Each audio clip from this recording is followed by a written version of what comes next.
Back here at Eastern for the John Clark Law pregame show. For those who missed it just a moment ago, again, the Peebles Indians coming to town here from the Southern Hills Athletic Conference. Peebles coming in this evening with a 4-11 record. Eastern, on the other hand, coming in at 11-6. Hayden Billiken here with you. You got Eastern warming up, and only a few minutes before the start of this one between the Eastern Eagles and Peebles Indians. Again, Eastern right now taking the infield and outfield warming up. The Indians, again, with a 4-11 record, and we were talking about it earlier. I don't know how much of it came through, but we were talking about it. Of course, records do not matter this evening. Take the records and throw them out the window. Tonight, it's all about moving on in the tournament. And again, from here, the winner of this contest will take on Lynchburg Clay at Uniota High School. And, of course, also the winner of that one will play either Colegrove or the winner of South Webster and Belpre in the district finals. But right here, this is an opportunity to make it to the district semifinals. All teams are in, like with basketball, all teams are in here in the tournament. So you can have a 4-11 team or a team that, has not had the greatest season. They can come in and they can pick up a big win in the tournament. They can still have a deep run. I have seen it happen before. And as for Eastern, again, 11-6, some big wins here under Coach Josh Nickel this season. And Coach Nickel coming out here, I think we're only just a few minutes from this one beginning. And currently, the rain is at the standstill. We were talking about how it's been a rainy, gloomy evening here in Beaver, and it definitely has been. It's been coming down pretty good on the way over here. Boy, was it rainy. It was pouring down big time, the rain was. And, well, we're here now. The rain is slowed down for the time being, and hopefully for enough time to get this one in here this evening. And what might help that is the fact that softball is naturally a faster-paced contest. But I don't have to worry about it up here in the press box indoors. So thankfully, we're up here nice and dry for this one this evening. And we'll have this one in just a couple minutes between the Eastern Eagles and the Peebles Indians. Again, shout out to our pregame sponsor, John Clark Law. And also, after the game, stay tuned because we'll have the Solly's and the Valley postgame show tonight as well. Also, I'd like to shout out our stream crew. We've got Jimmy McCormick, and up on the roof, we've got Daniel Schumacher and Aiden Rippeth here with the cameras this evening. 2 cameramen above us, and then a stream crew member down here with me here on the ground level. So while Eastern takes a second or two here to warm up, we're just a few minutes out, so we're going to take our commercial break here. We'll be back in just a moment on Total Media Sports. You love the Big Red Machine. The Cincinnati Reds have a history of being competitive and zealous while maintaining the utmost professionalism. So should your lawyer. John Kierson Clark is an aggressive and zealous attorney that is always looking out for the best interests of his clients while trying to secure a win. He has over 30 years experience and is licensed in all courts, state of Ohio, federal court, and even the U.S. Supreme Court. Whether your legal issue is domestic related or a criminal law issue, call John Clark Law Office today. Craving something delicious? Carson's Corner Pizza has you covered. From our cheesy, freshly baked pizzas to sizzling potato skins loaded with crispy bacon and melted cheddar, every bite is a flavor explosion.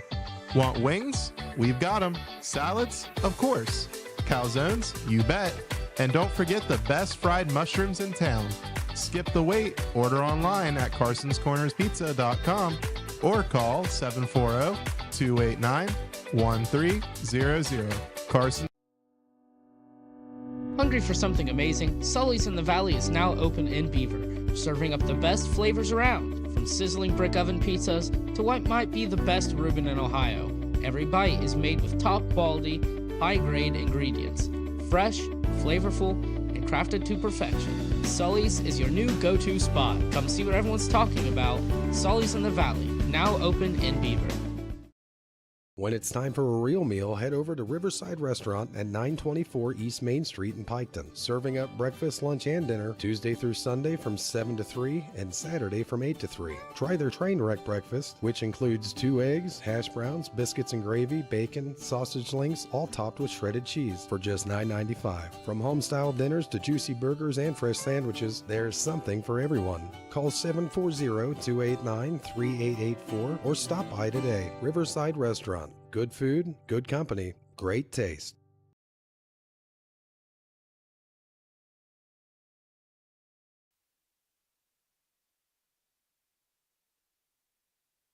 Back here in Eastern as we continue the John Clark Law pregame show. Offices located locally in Jackson and Chillicothe for all your legal needs.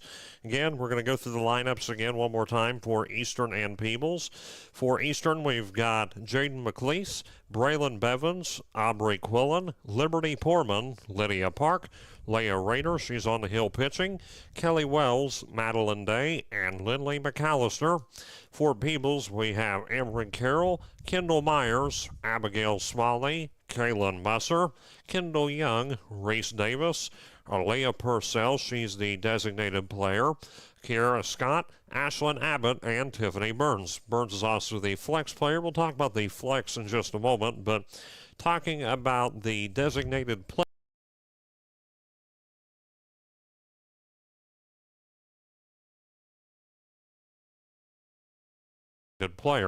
And with that sorted out, of course, with flex as well, they talk about, I believe this is what it is, talking about flex. Of course, you got the designated hitter or player, whatever, but this is also a designated fielder position as well. And she's out there playing second base here this evening. So while Eastern is warming up, we got just a couple minutes here. Haven't seen the coaches meet just yet, but I could have missed it. We were up here preparing. And also, again, talking about after the game, we mentioned it. We'll have the Solly's in the Valley post-game show here tonight. After the game, we're wrapping this one up. But so for now, we got the Division 6 bracket. Going to run through that. I was told we didn't catch that at the beginning, so we're going to run through that again. You got Valley and Paint Valley. This is Division 6. This is the district quarterfinal. Valley plays Paint Valley. Nelsonville York plays Federal Hocking. We're also streaming that one this evening. Portsmouth West takes on Ripley. South Webster and Belpre, and of course Eastern and Peebles. The teams with byes are number 1 seed Fairfield. Fairfield will play the winner of Valley and Paint Valley. Dawson Bryant, Colgrove will play the winner of South Webster and Belpre. And Lynchburg Clay will play the winner of this one here tonight between Eastern and Peebles. Over the next few days, we'll have tournament contests all around the region, not just here on Total Media Sports, but just all around the place. This is week 1 of high school softball tournament. Plus, we had baseball tournament draws. Those took place just on Mother's Day Sunday. And speaking of the madman Mike Davis, we'll talk about him in just a moment because he's got a baseball draw. He's going to be going out to Manchester for that one as Eastern takes on the Greyhounds. But talking about Mike Davis, he's out this evening as the Eastern boys. Coincidentally, this was not by design, obviously, but the Eastern Eagle boys, the baseball team, they are out playing Peebles at Peebles tonight in a previously scheduled non-conference game. But with the way the tournament draws went and tournament scheduling, coincidentally, we wound up with a softball contest against Peebles here, basically as a result of the luck of the draw. And Eastern out here warming up just for a couple minutes more. We are getting close here to the start of this one. Going to try to get this one in. We got some rain coming in again later this evening. Trying to get in as much of this as we possibly can here tonight. And hopefully we can get through this one from beginning to end. So we'll have that in just a couple minutes. And another time here, just wanted to shout out John Clark Law, but also some of our other sponsors as well. We've got Carson's Corner Pizza, Riverside Restaurant, to name a couple. We'll get the rest of those here in just a few minutes. And then, so we're going to take our next commercial break. We'll be back here in just a minute, and hopefully by then we should be close to the start of this one between the Eastern Eagles and the Peebles Indians. Craving something delicious? Carson's Corner Pizza has you covered. From our cheesy, freshly baked pizzas to sizzling potato skins loaded with crispy bacon and melted cheddar, every bite is a flavor explosion. Want wings? We've got them. Salads? Of course. Calzones? You bet. And don't forget the best fried mushrooms in town. Skip the wait. Order online at carsonscornerspizza.com or call 740-289-1300. Carson's Corner Pizza, where every bite is better than the last.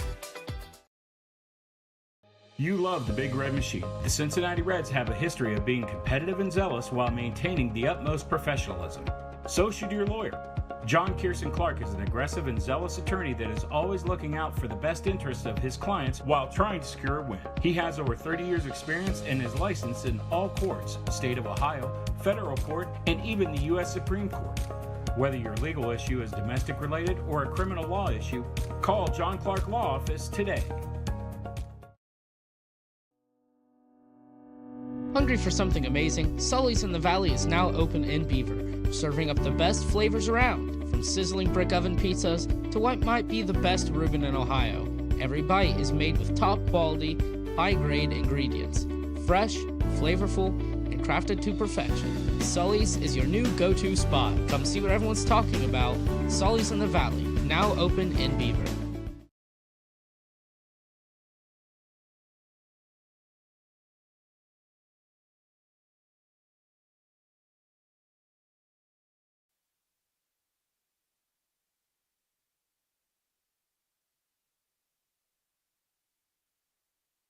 Back here as we continue the John Clark Law pregame show, and slight delay in the start of this one. Originally it was scheduled for 5 o'clock. Still out there discussing things with the umpires, and yet to start this one this evening. Real quick, I'd like to thank some of our sponsors for making tonight's broadcast possible for Eastern Eagles softball and baseball. These guys coming out in full force for Eastern sports. So thank you to our local supporters. Brewster's Real Estate and Auction, Graphic Creations, we wrap it, you rock it, Quick Stop Lube and Tire, Chase Brown Law, John Clark Law, Solly's in the Valley, Ohio Valley Bank, Carson's Corner Pizza of Piketon, and Riverside Restaurant. So thank you to all 9 of those sponsors for making these broadcasts possible this evening. And without you, we couldn't do it. So your patronage is deeply appreciated by all of us here at Total Media. Going to have this one in just a few minutes between Eastern and Peebles, and I think we should have this one pretty much at any minute now. Don't know exactly what the delay is all about, trying to maybe figure that one out, but I'm not really sure what is holding this one back at the moment. Obviously, it's not the weather because it's not raining at the time being. Again, we were scheduled for a 5 o'clock opening pitch, but here we are. It's just a little after 5:10 now, so we're 10, almost 15 minutes behind the initial scheduled time. We will have this one, though, in just a few minutes if everything goes accordingly.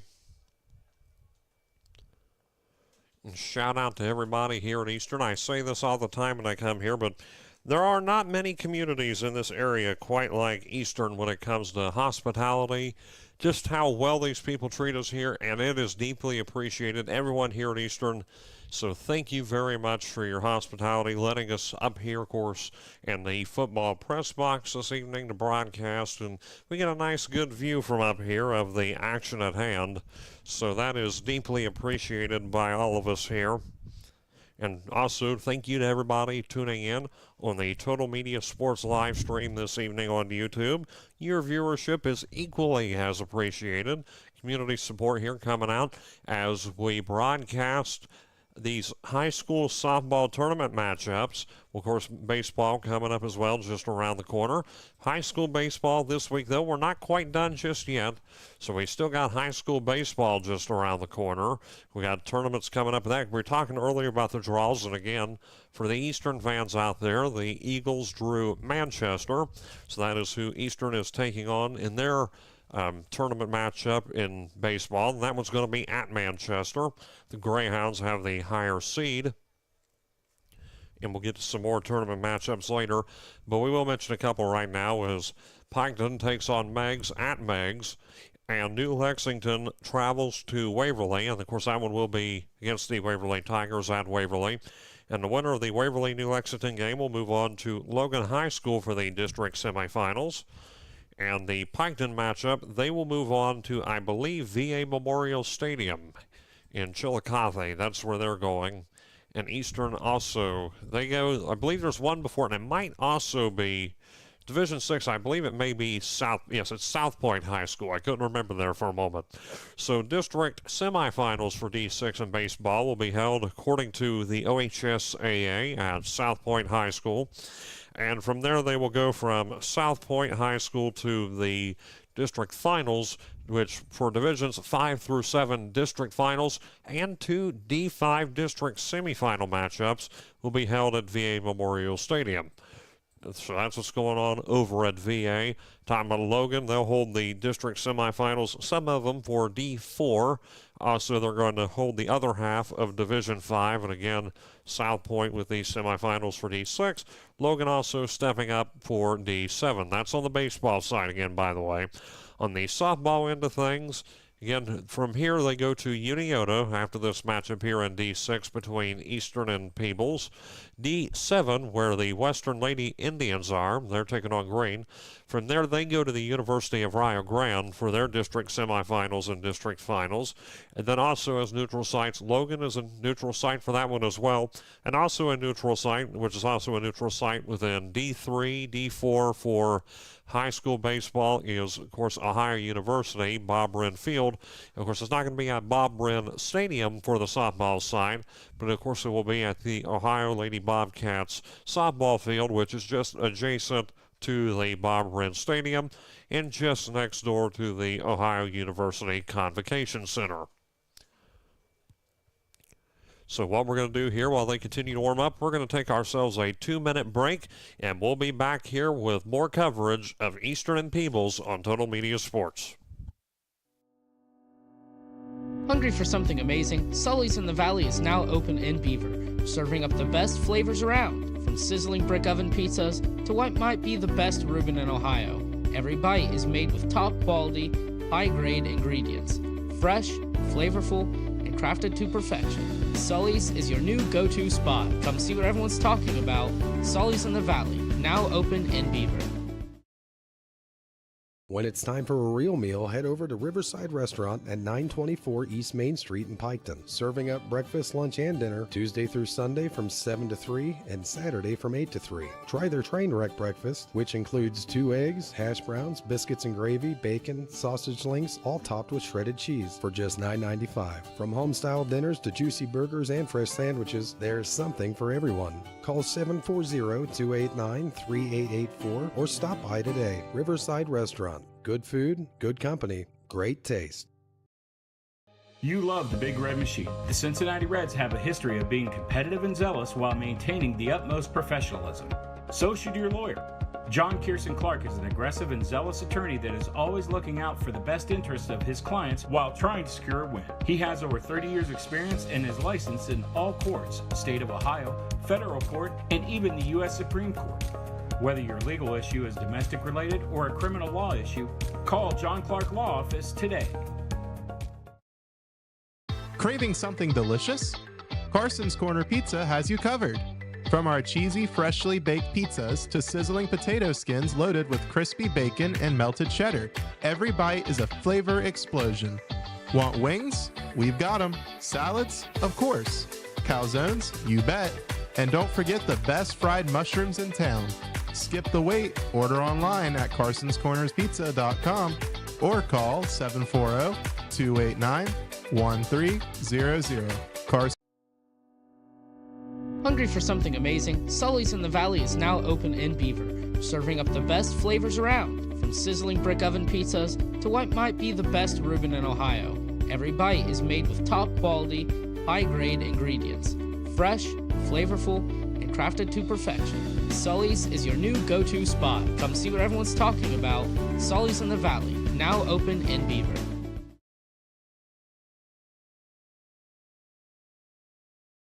When it's time for a real meal, head over to Riverside Restaurant at 924 East Main Street in Piketon. Serving up breakfast, lunch, and dinner Tuesday through Sunday from 7 to 3 and Saturday from 8 to 3. Try their train wreck breakfast, which includes 2 eggs, hash browns, biscuits and gravy, bacon, sausage links, all topped with shredded cheese for just $9.95. From home-style dinners to juicy burgers and fresh sandwiches, there's something for everyone. Call 740-289-3884 or stop by today. Riverside Restaurant. Good food, good company, great taste.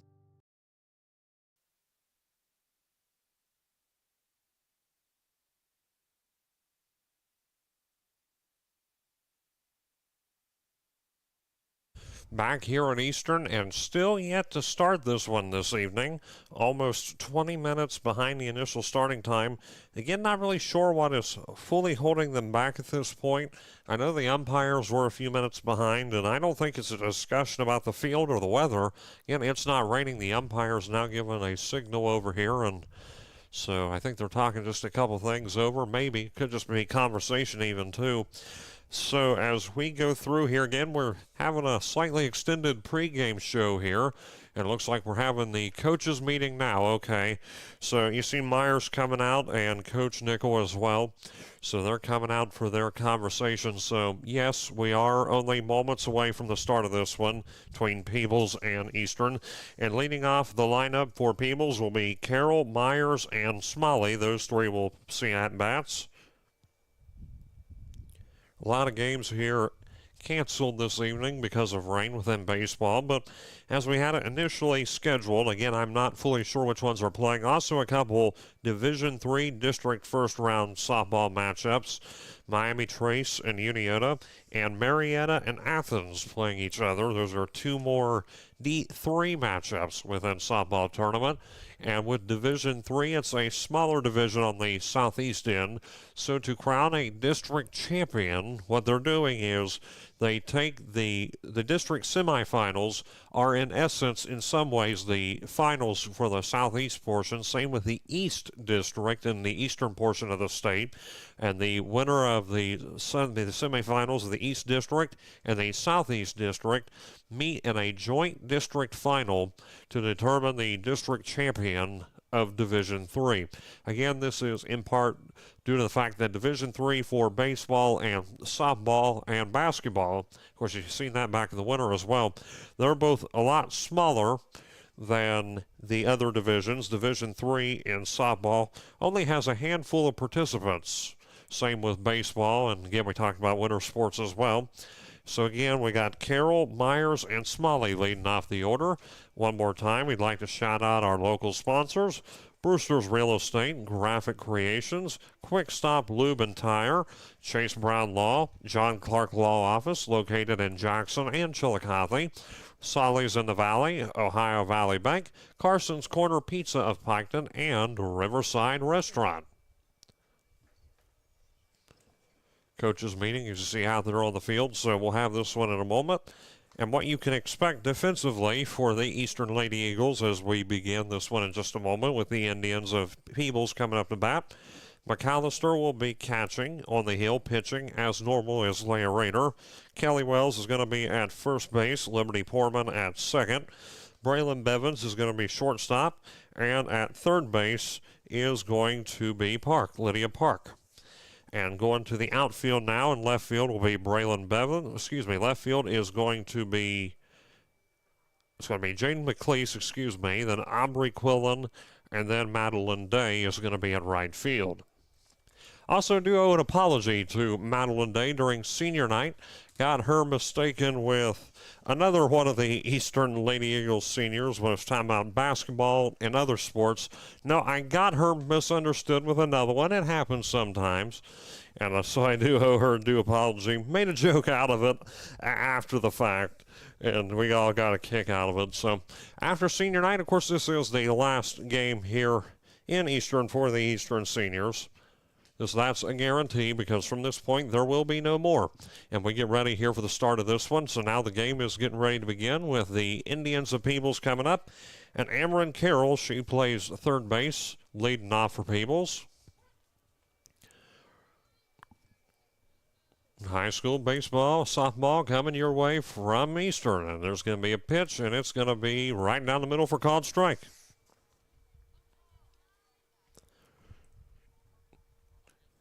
0-1 the count.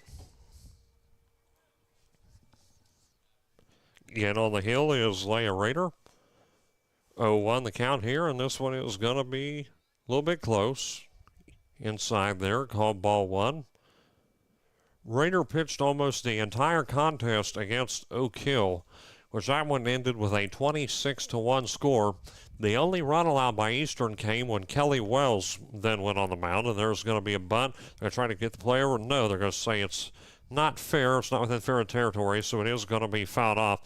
They allowed that play. They allowed the motion there for a second, but it didn't roll quite far enough. So it is considered foul ball, 1 ball, 2 strikes. As I was saying, Raider did not allow a single run while she was on the hill for Eastern. The 1-2 pitch coming and just about outside, 2-2. Raider also only allowing a few walks for Oak Hill in that contest. Most of the defensive mistakes came on Oak Hill's end, and the 2-2 pitch coming and a swing and a miss for strike 3. So Raider racks up her first strikeout, and she strikes out swinging there, does Carroll. And now Myers coming up next, the catcher for Peebles. Again, 1 out here for the Lady Indians in the top half of the first inning. Just starting this one here at Eastern. Again, there was a slight delay due to unknown reasons. We've had our theories, but here's the first pitch, and that one's going to be close and inside, ball 1.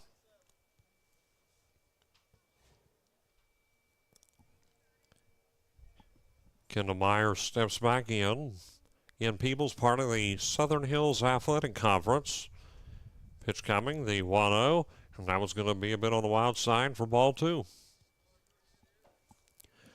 The Southern Hills in winter sports especially, but also they've had their years in spring sports, are one of the tougher conferences in the area. And that's evidence, of course, you see Fairfield, they have the number 1 seed in this division. And there's a 2-0 pitch coming and strike 1. 2-1 the count now, but no, you see that. Fairfield has the number 1 seed. Peebles having a bit of a down year record-wise. The 2-1 pitch coming, and this one is going to be through line drive in the right center, and that is going to be a base hit for Myers, and Kendall Myers is going to get on first base. And now Peebles strikes first blood here on first base, gets the first hit of the contest. And with 1 on and 1 out, Abigail Smalley, the shortstop, comes up next. And we rolled right through. So the runner on first base. 1 allowed hit here, but however, pitching-wise, Raider has a strikeout as well. The first offering coming here to Smalley. And that one is going to be a pass ball, which allows Myers to advance safely and easily to second base. Wild pitch.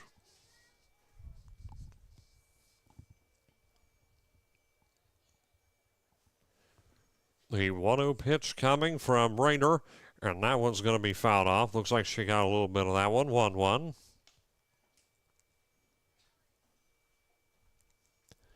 One down, runner on second base for the Indians. Scoreless here in the top half of the first inning. The pitch coming by Leah Raider, and this one is going to be a little bit low, ball 2. 2 balls, 1 strike the count. Again, 1 down. The shack is mostly divided up. Most of the teams are between D5 and D7 and in between. The 2-1 pitch coming, and that's going to be outside, ball 3. North Adams and Eastern Brown come to mind. They're both in Division 5. And the 3-1 pitch coming by Raider, and that's going to be ball 4. So Smalley is going to make it on first off of a walk. And now Kaylin Musser, the pitcher, coming up next. With Kendall Young waiting on deck. 1 out. 2 runners on base for Peebles. 1 on first, 1 on second. That's Myers on second base and Smalley on first. And that pitch is going to be called strike. Got the corner. So no balls, 1 strike the count. Good pitch there by Raider. Bouncing back after a wild pitch and a loud walk. And also a hit given up. The 0-1 pitch coming by Raider is like shaping up to bunt. That one's going to be fair, and they're going to throw it over to first, but can they get it in time? No. It's going to be bases loaded for Peebles. Raider did not react to that one in time, so that is going to be a base hit by Musser. But Smalley's on second, and Myers just around the corner on third. Only one out here as Kendall Young comes up next. Young at first base defensively for Peebles. And that reaction time costs Eastern a base right there. Runners on first, second, and third. Full bases full of Indians. Strike one called. 0-1 the count.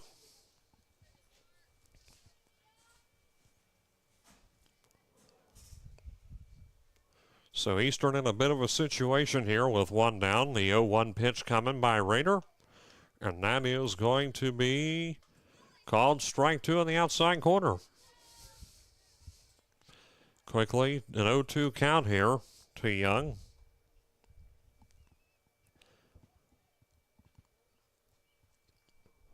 The 0-2 pitch by Raider is going to be strike three. Another pitch against the corner, and Young strikes out, and that's K number 2 for Raider as Reese Davis comes up next.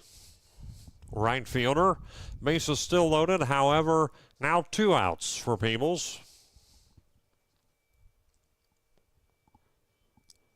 Of course, if you're a Raider right now, it's just about keeping your head on a swivel. Here's the pitch, and it's going to be a swing and a miss.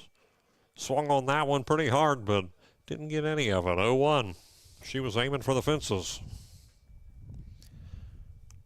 Again, Reese Davis at the plate. Bases loaded, 2 outs. The 0-1 coming from Raider.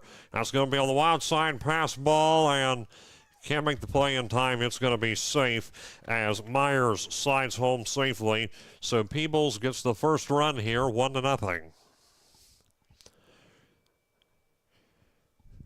Wild pitch there by Raider with 2 down. Leads to, of course, the first run being scored. Peebles takes an early lead.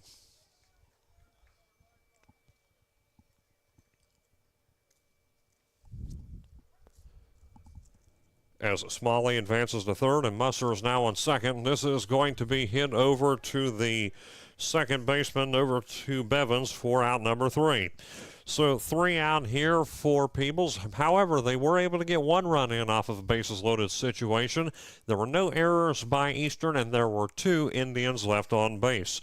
So we head to the bottom half of the first inning with Eastern coming up to bat. The score, Peebles 1, Eastern nothing. We'll be back in just 1 minute. Hungry for something amazing? Sully's in the Valley is now open in Beaver, serving up the best flavors around, from sizzling brick oven pizzas to what might be the best Reuben in Ohio. Every bite is made with top quality, high-grade ingredients, fresh, flavorful, and crafted to perfection. Sully's is your new go-to spot. Come see what everyone's talking about. Sully's in the Valley, now open in Beaver. Craving something delicious? Carson's Corner Pizza has you covered. From our cheesy, freshly baked pizzas to sizzling potato skins loaded with crispy bacon and melted cheddar, every bite is a flavor explosion. Want wings? We've got them. Salads? Of course. Calzones? You bet. And don't forget the best fried mushrooms in town. Skip the wait. Order online at carsonscornerspizza.com or call 740-289-1300. Carson's Corner Pizza, where every bite is better than the last. Back here at Eastern, where Peebles takes an early lead in the top half of the first inning, now heading to the bottom half. 1-0 the score. Leading off the bottom half of the inning for Eastern will be Jaden McLeese, followed by Braylon Bevins and Aubrey Quillen. The run was brought in by Kendall Myers for Peebles, and again there were 2 Lady Indians left on base when we got to the end of the inning with 3 outs, and that was caught correction by the shortstop Bevins. So with that fly ball getting caught out, 3 brought down for Peebles, and getting ready to continue this one here in a moment. Again, McLeese leading it off. We'd like to thank a few of our sponsors here. We'll thank a few. We got Brewster's Real Estate and Auction, Graphic Creations, We Wrap It, You Rock It, Quick Stop Lube and Tire, Chase Brown Law, and John Clark Law. Just some of the Eastern sponsors we have. And the first pitch coming to McLeese, and it is going to be called ball 1. On the hill for Peebles is Kaylin Musser. She was just at bat a few minutes ago. And now Buster's 1-0 pitch coming, and that's going to be low. Ball 2. Again, Peebles only has 4 wins on the season in comparison to the Lady Eagles' 11 wins. The 2-0 coming, and this is going to be fouled back.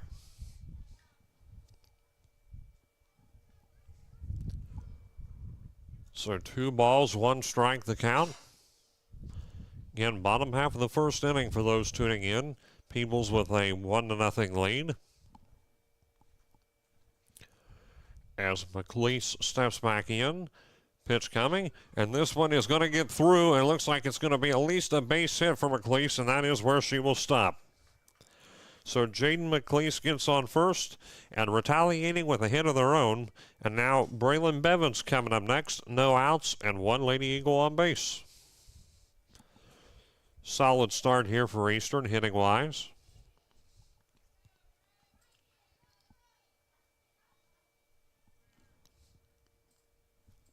And Musser's first pitch coming, fouled back. 0-1.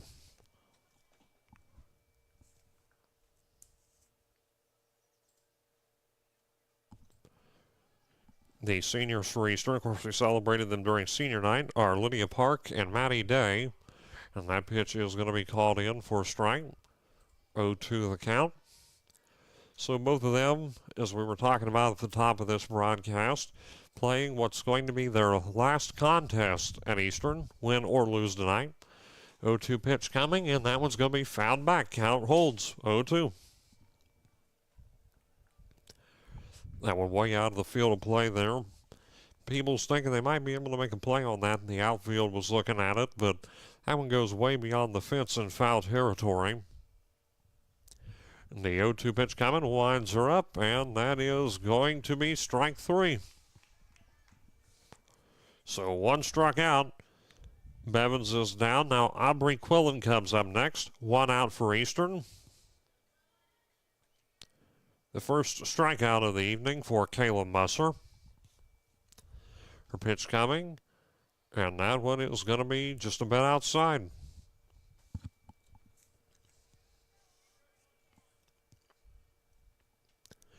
Quillen, the center fielder for Eastern. 1-0 pitch coming, and trying to steal second here, and she is going to be safe. McLeese is now on second base. She gets a successful steal.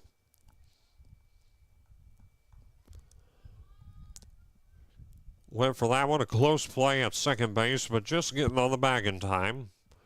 2-0 the count to Aubrey Quillen. And there's going to be called strike. Gets the outside corner.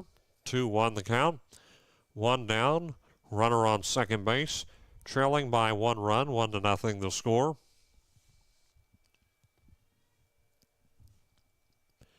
The pitch to Quill is going to be swing and a miss.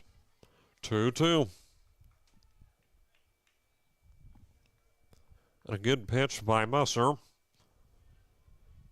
Able to draw that swing out of Aubrey Quillen. 2-2 coming, and counts full.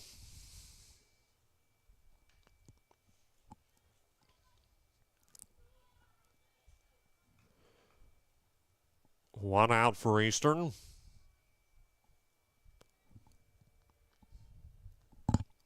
So the pitch to Quillen is going to be a swing and a miss. Called strike 3. 2 straight strikeouts here for Musser, and 2 outs now for the Lady Eagles. As coming up next is Liberty Poorman. Poorman at second base this evening. Pitch coming to Poorman, and there's going to be called strike right in the middle.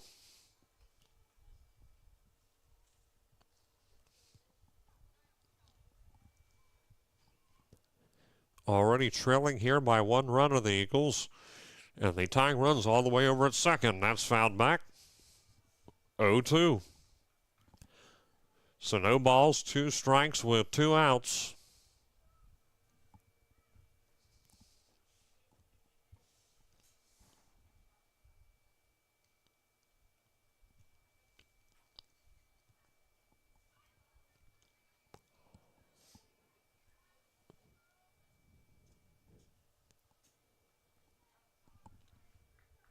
Foreman comes back in.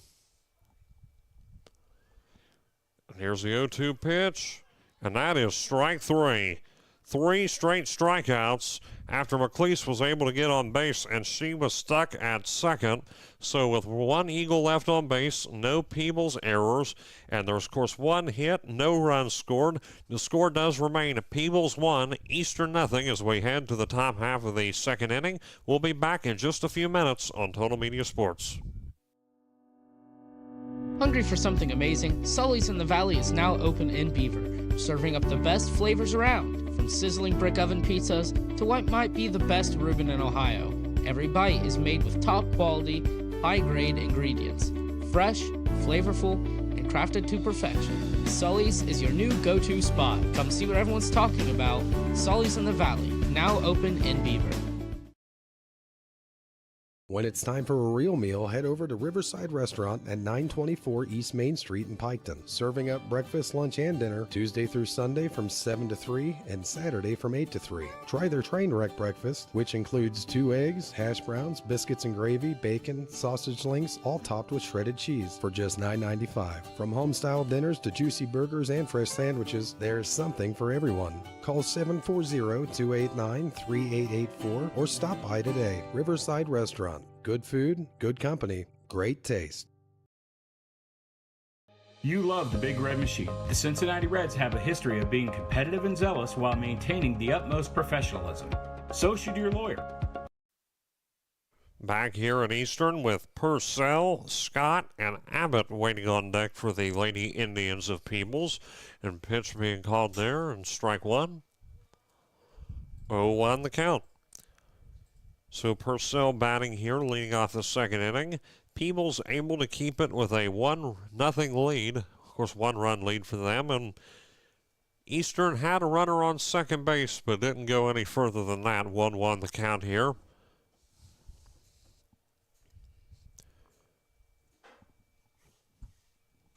Two straight strikeouts from Musser definitely helped the situation for Peebles to get out of the inning. And there's a swing and a miss. Pitch there was a bit high, and she swung for it low. Brings up the 1-2 count.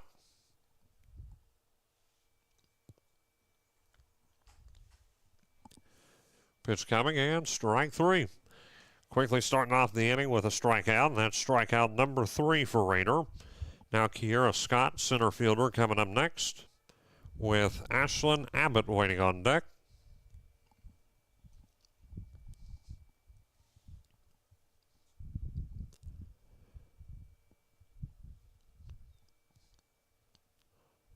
Raiders pitch is going to be called strike.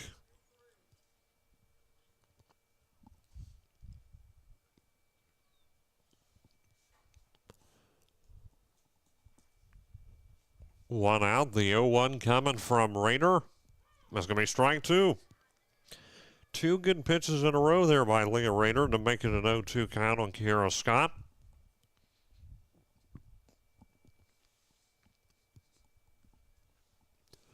No balls, 2 strikes, and there's strike 3, swing and a miss. Scott strikes out swinging, and that's K number 4 for Raider. It's only the second inning, so she's just getting started here tonight. And now with 2 out, Ashlyn Abbott, left fielder, comes up next, trying to keep this inning alive for the Peebles Indians. First offering coming from Raider is going to be called ball 1. Looked a little inside there.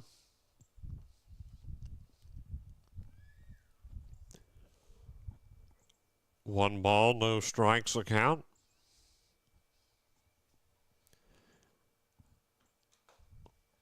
One is going to make it 1-1. Strike called off the swing. 2 down.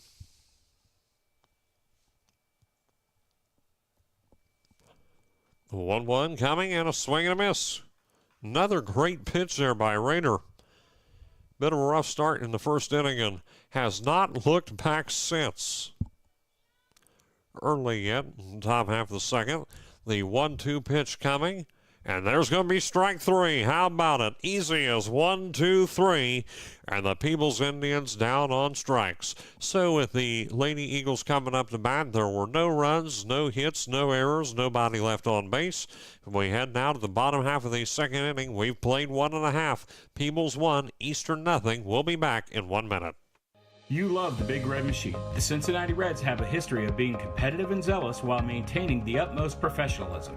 So should your lawyer. John Clark is an aggressive and zealous attorney that is always looking out for the best interests of his clients while trying to secure a win. He has over 30 years experience and is licensed in all courts, state of Ohio, federal court, and even the U.S. Supreme Court. Whether your legal issue is domestic related or a criminal law issue, call John Clark Law Office today.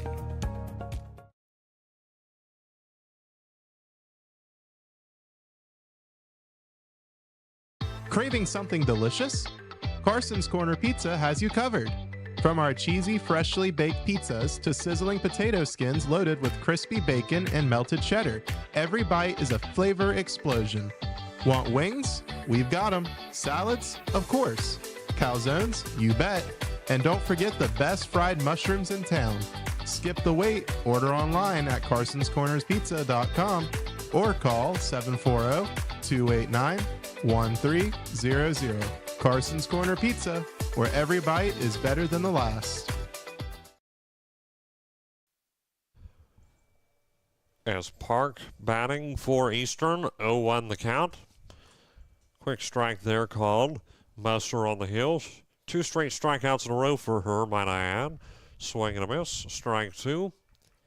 And with the way both of them are now playing, Musser and also we've got Raider. This one might just come down at this point. Of course, there were some early miscues by Raider in the 0-2 coming. This one's going to go right into Musser's hands. She's going to throw it over to first for T. Young for out number 1. Park is out. This one may just come down to a pitching duel at this point. One already down for Eastern with Leah Raider coming up next. Pitcher for Eastern, of course. And from pitcher to pitcher, it's going to be called ball 1.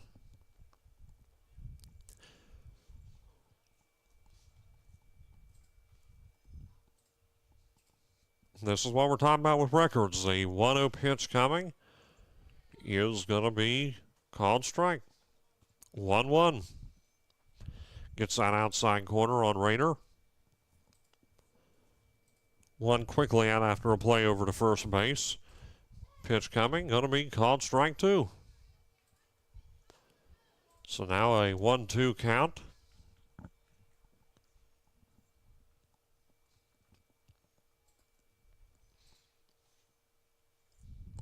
Pitch coming, and this one is going to go over Musser's head, and it's going to be a line drive into right center where Raider is going to get on first base. Base hit, and now Kelly Wells coming up next with 1 down. Runner on base for Eastern.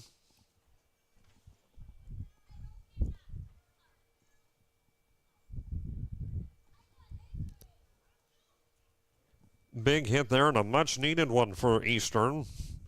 Trailing by 1, need to try to get as many Eagles on base as possible. Pitch coming to Wells is going to be a swing and a miss.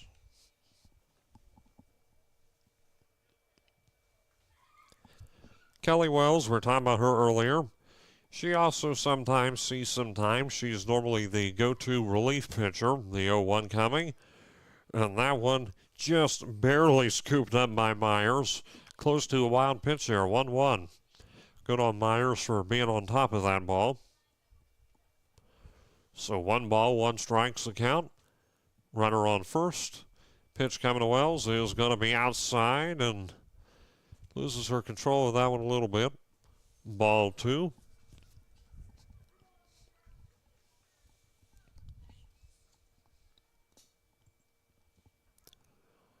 2-1 coming to Wells is going to be called strike. 2-2. Gets the corner again. 2 balls, 2 strikes.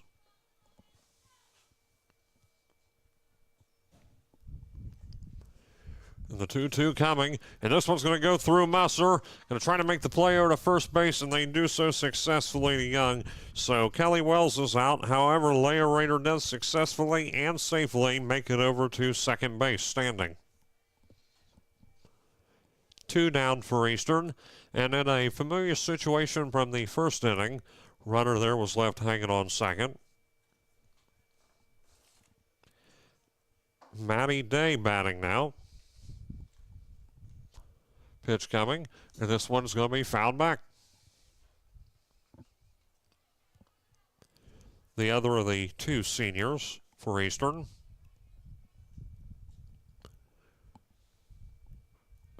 Oh, 1 the count. It's going to be strike 2.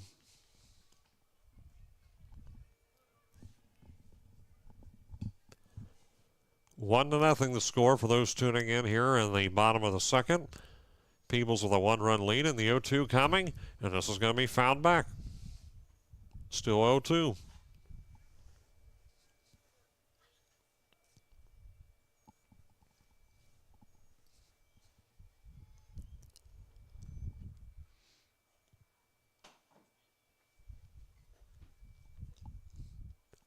Once again, the 0-2 pitch coming from Musser. It's going to be ball 1. That pitch goes into the dirt.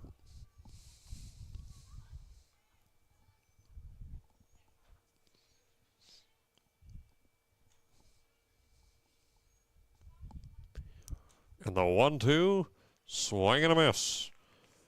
Day is struck out, and that's a big and much needed strikeout if you're Musser, and it leaves the score at 1-0 as we head into the third inning, and no runs scored at all for either side in the second, and the Eagles were able to at least get Rader on base, and that's where she was left hanging. That comes off of a hit, and she was left at second base. No errors for Peebles, and as the Indians get ready to come up to bat for the top of the third inning, we'll take a quick break and be back in just 1 minute.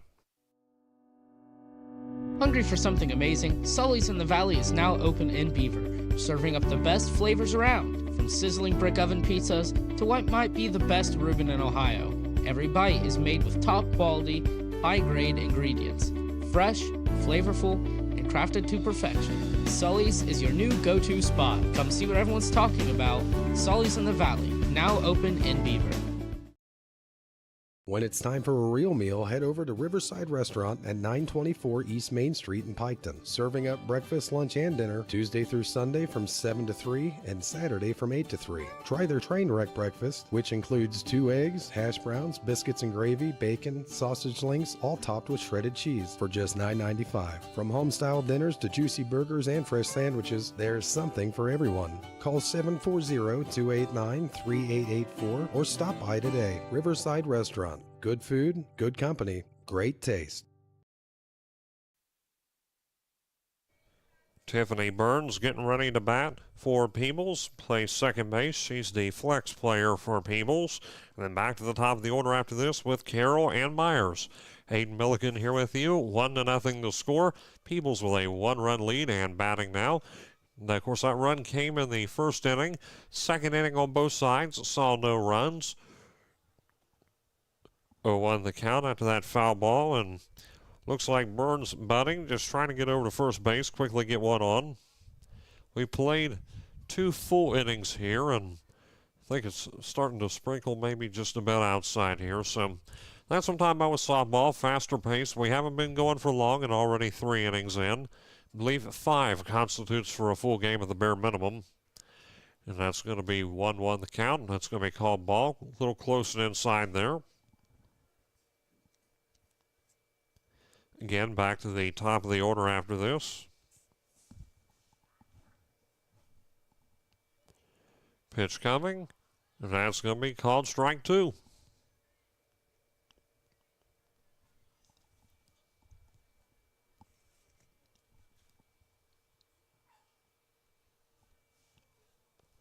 Raiders 1-2 coming, and there's going to be called strike. And since the catcher couldn't quite reel it in, she had an opportunity there at first base, but Wells gets it in time. So it is going to indeed be out number 1. Burns struck out, And now we're going back to Aaron Carroll. She's 0 for 1.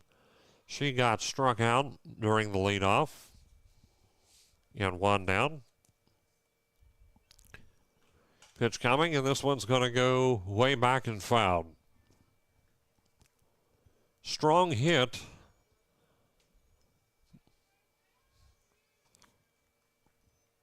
That one looked like it was flying all the way towards the hitting barns behind the concession stand. No balls, 1 strike, the count here at the plate to Carroll. Pitch coming, strike 2, gets in there. Good pitch by Raider, 0-2. For those keeping track at home, she has 6 strikeouts and counting. Leah Raider does.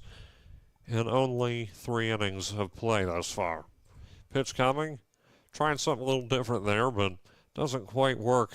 And it's going to be called ball. That pitch was a little high.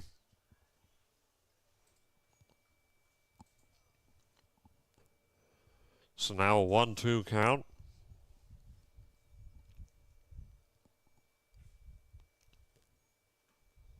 And that one, that's going to go all the way back to the fence. A wild pitch, but of course, statistically does not count as such with no runner on base. It would just be called ball, 2-2.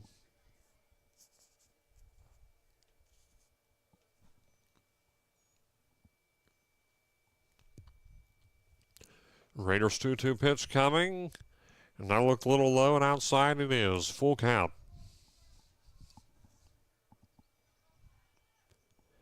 Three balls, 2 strikes.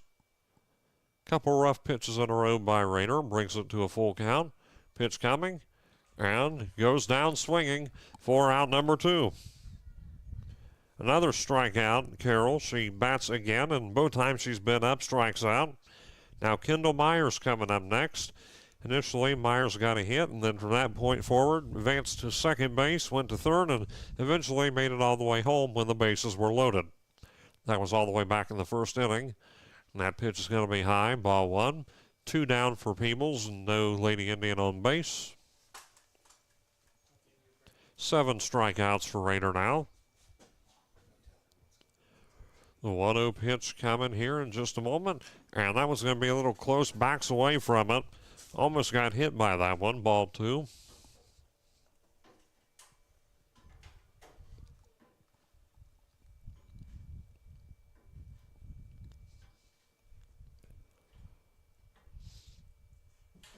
Two balls, no strikes. The count. Pitch by Raider is going to be ball 3. Just a bit outside.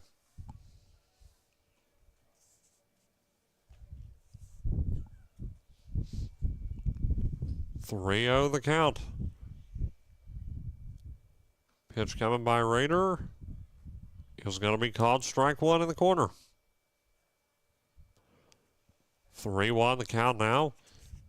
Keeping the at-bat alive for a moment. Pitch coming to Myers and fouled back. Count is full. 3-2.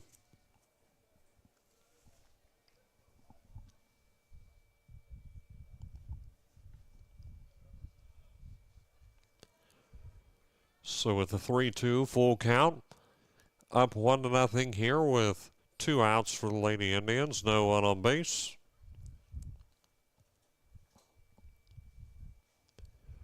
Full count pitch coming by Raider, and this one is going to be fouled. Count remains full.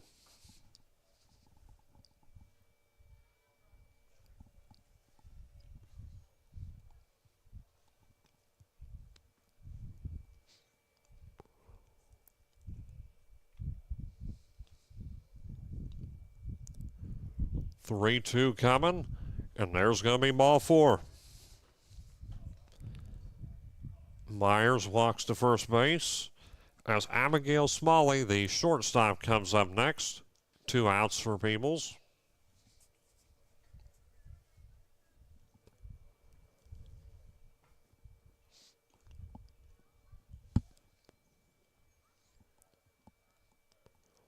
Low-scoring affair in contrast to the last contest we were at. Pitch coming here, and this is fouled back. That one goes up way over the gate. Foul ball. 0-1 the count. That one looked like it was flying in our direction. Thankfully, I have a window protecting me. And a screen in the window. The 0-1 count coming is going to be called strike 2. Gets the outside corner. 0-2 the count.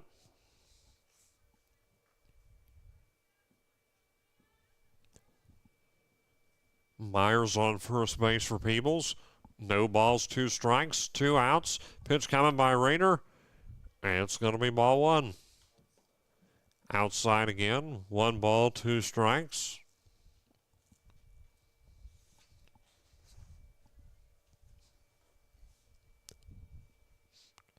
Top half of the 3rd inning.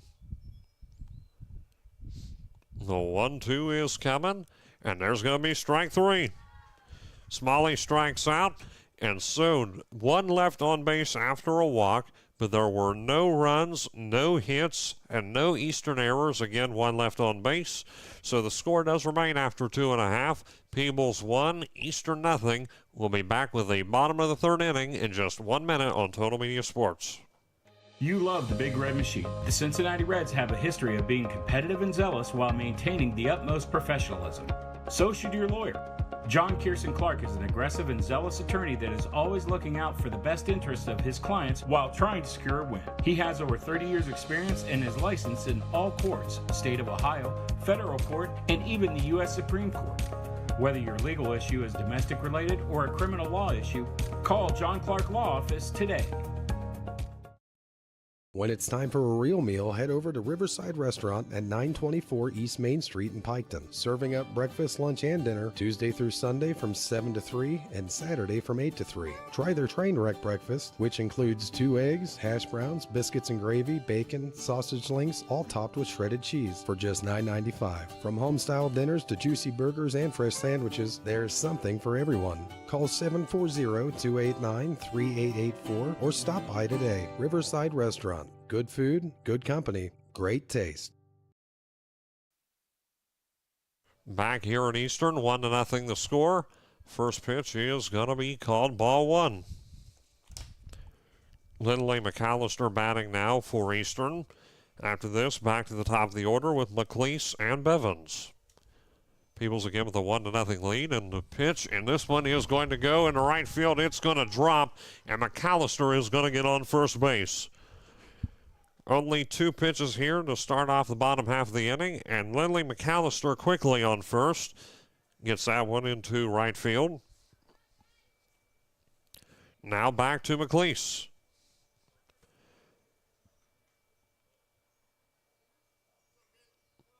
McLeese initially getting on first base off of a hit.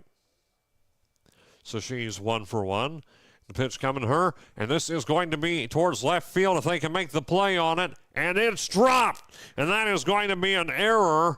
So McLeese is now on first base, and McAllister moves up to second. We'll have to count that one, of course, as a Peebles error.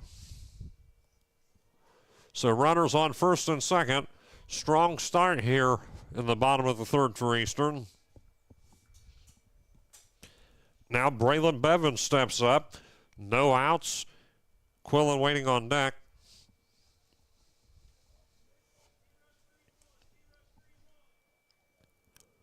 Left fielder Abbott just could not get a hold of that ball a moment ago. Pitch coming, and this one is going to get through Messer, and the bases are loaded, and rounding third, headed home, and this one's tied. Lindley McAllister decides to go all the way for it, and she gets it. 1-1 the score. Takes a big chance there, and now we're tied up. Aubrey Quillen coming up next. That's going to be a swing and a miss. Quillen 0 for 1, struck out her last at-bat.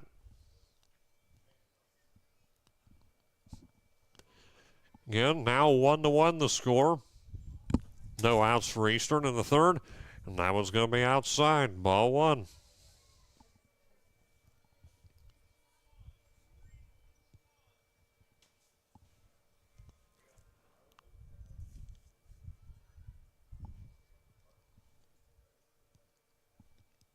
Pitch coming, and this one is a high fly ball, and it is going to be caught this time by Abbott for out number 1.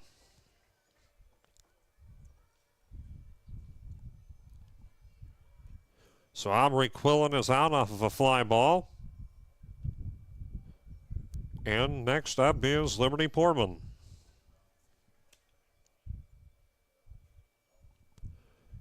F7 a moment ago. Fly ball out at left field. Strike 1 called at the plate. So 0-1 the count to Portman. Tied up here now. Runners on first and second with 1 out. Pitch coming. That one looked a bit high. Ball 1.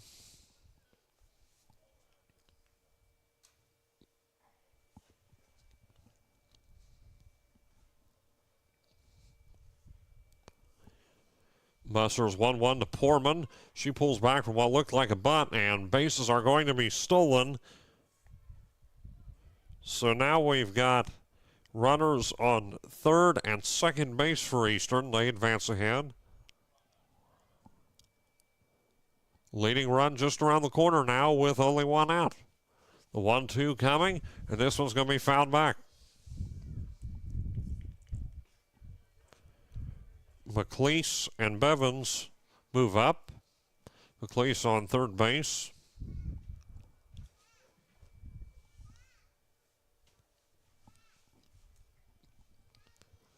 Busters 1-2 to Portman. Is going to be called ball 2. Bid low, 2-2.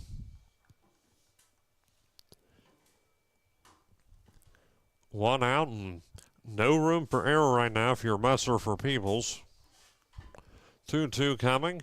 That one's going to be high, full count. A walk would load the bases.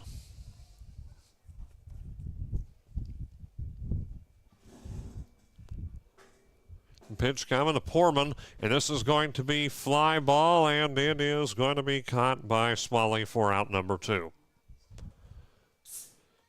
So out number 2, fly ball.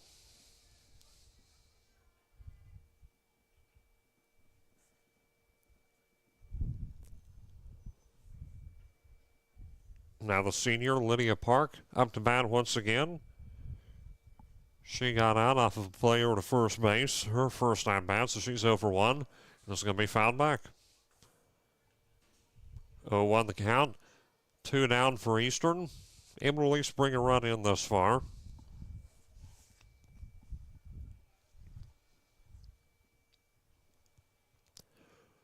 The 0-1 coming to Park. It's going to be called ball 1. Evens the count at 1 apiece.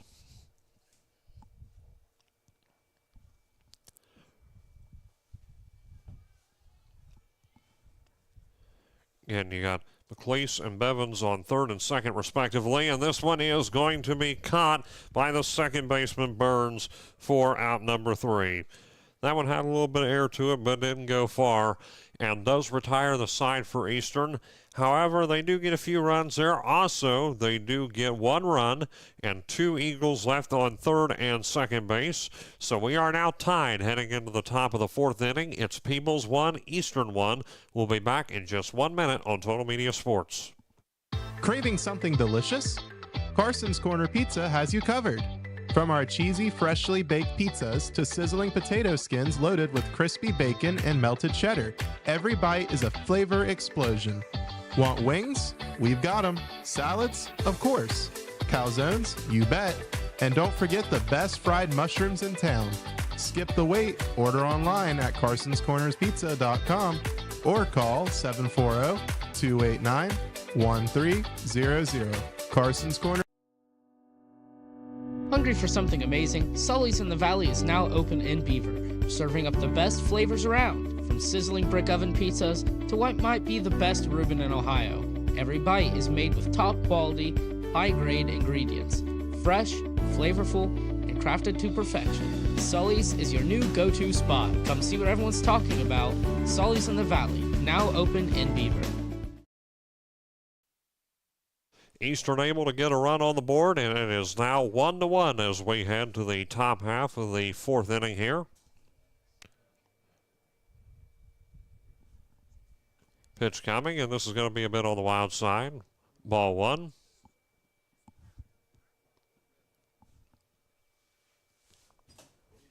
Tied at 1 run apiece. Couple hits there by Eastern in the last inning, bottom half of the third. Looks to be Young batting now. 1-0 pitch coming, and this is going to be fouled off. 1-1 the count here to Kendall Young. First base for her. She plays first base with Davis and Purcell waiting on deck. The 1-1 coming from Raider is going to be a swing and a miss. 1-2. Raider keeps finding them swinging here tonight.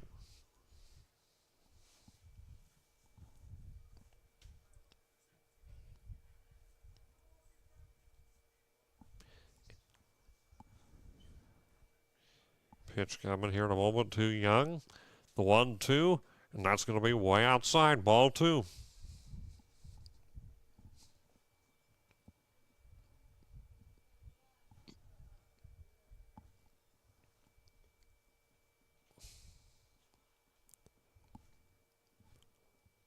Two coming to Young, and count is full. Outside again.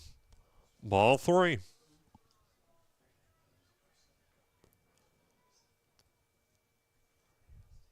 Tie ball game here, 1 apiece. In the top half of the 4th inning, no outs.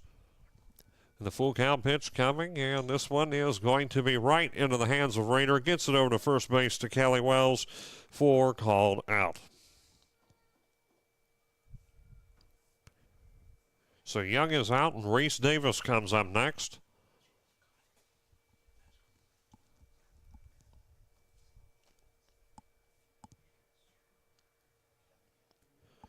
Davis 0 for 1. She got out in her last at-bat. Pitch coming, and that's called ball 1. Looked pretty close from here.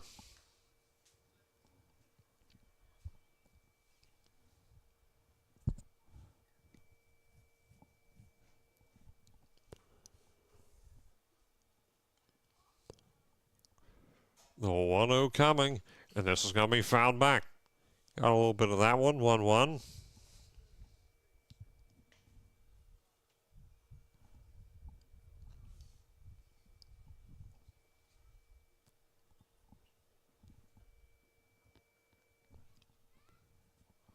One from Raider to Davis. And this is going to be a high fly ball, and it is going to be caught by Kelly Wells for out number 2.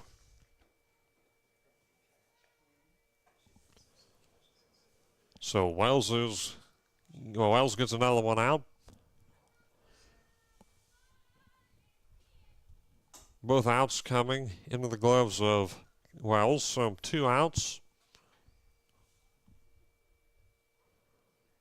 Purcell up next. Pitch coming. Swing and a miss.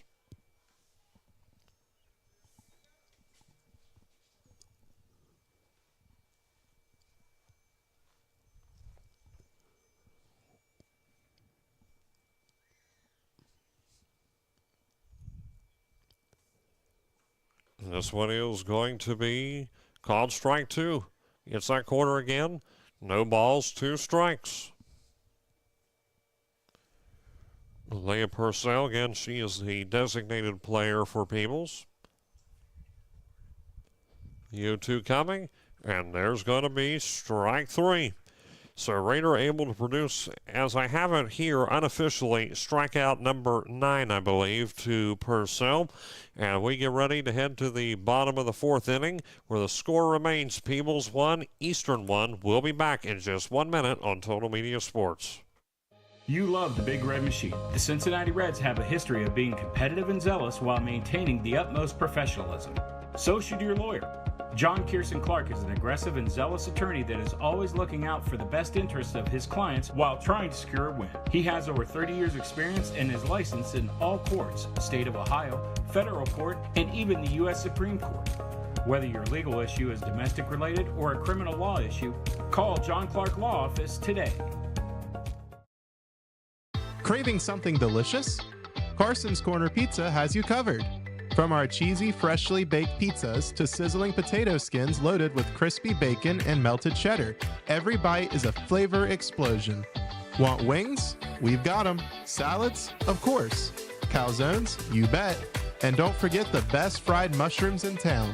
Skip the wait. Order online at carsonscornerspizza.com or call 740-289-1300. Carson's Corner Pizza, where every bite is.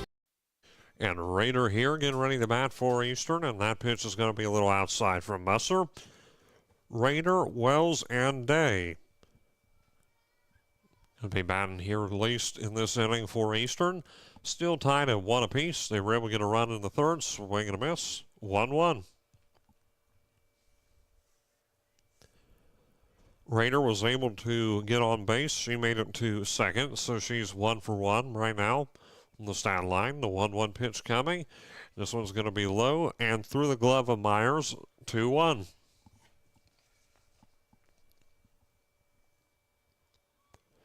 Two balls, one strike.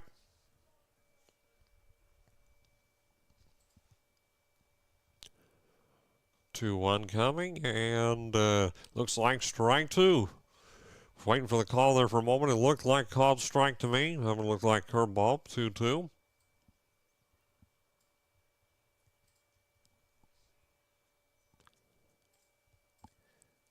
Two pitch coming and fouled off.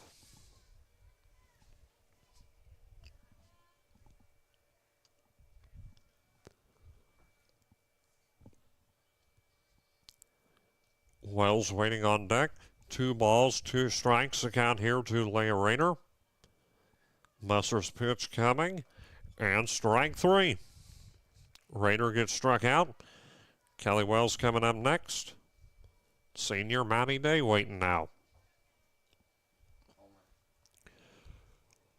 One quick out here in the bottom half of the 4th inning. Musser generates another strikeout. Pitch is going to be a little bit high, ball 1.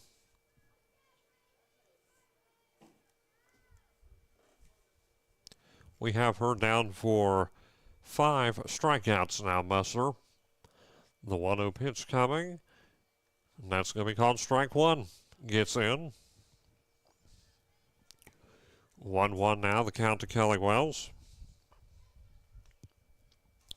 Wells bringing in a big catch in the 3rd inning. And that's going to be called strike on the outside corner. 1-2.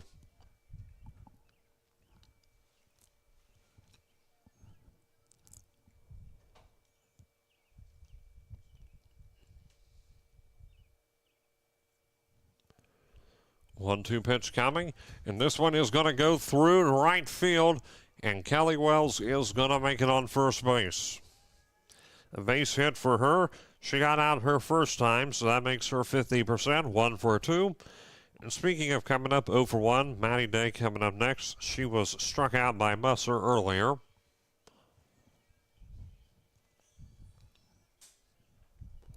So with 1 out and Wells on base, pitch goes high and over the head of Day for ball 1. 1 ball, no strikes. Weather holding relatively well right now. Coach Nickel coming up here for a moment, talking to Day. He goes back over to first.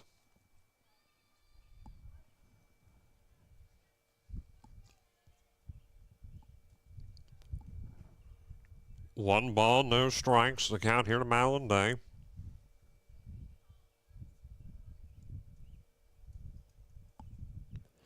She gets back in the box here. 1-0 pitch is going to be ball 2, just a bit outside.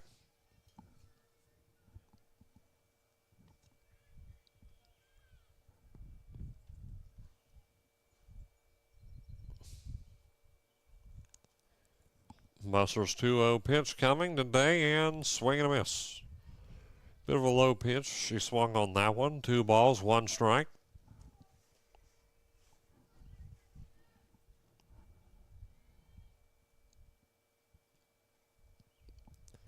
One out, and here comes the 2-1, and another swing, 2-2.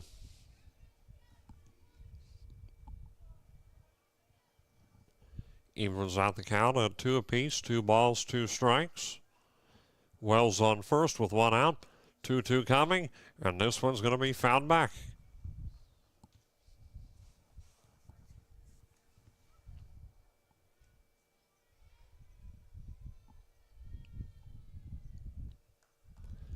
Bottom half of the 4th inning. Musser's 2-2 coming, and count is full.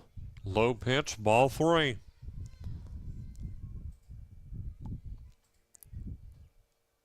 Wind picking up just a little bit. Full count. Pitch coming, and it's going to be strike 3 and trying to make the play over to second, but Wells does advance safely. However, Day is out. That is out number 2 as Lindley McAllister comes up next. Ian McAllister been playing catcher here this evening. 2 down in the bottom half of the 4th, tied at 1. Pitch coming from Musser, and it's going to be called strike 1.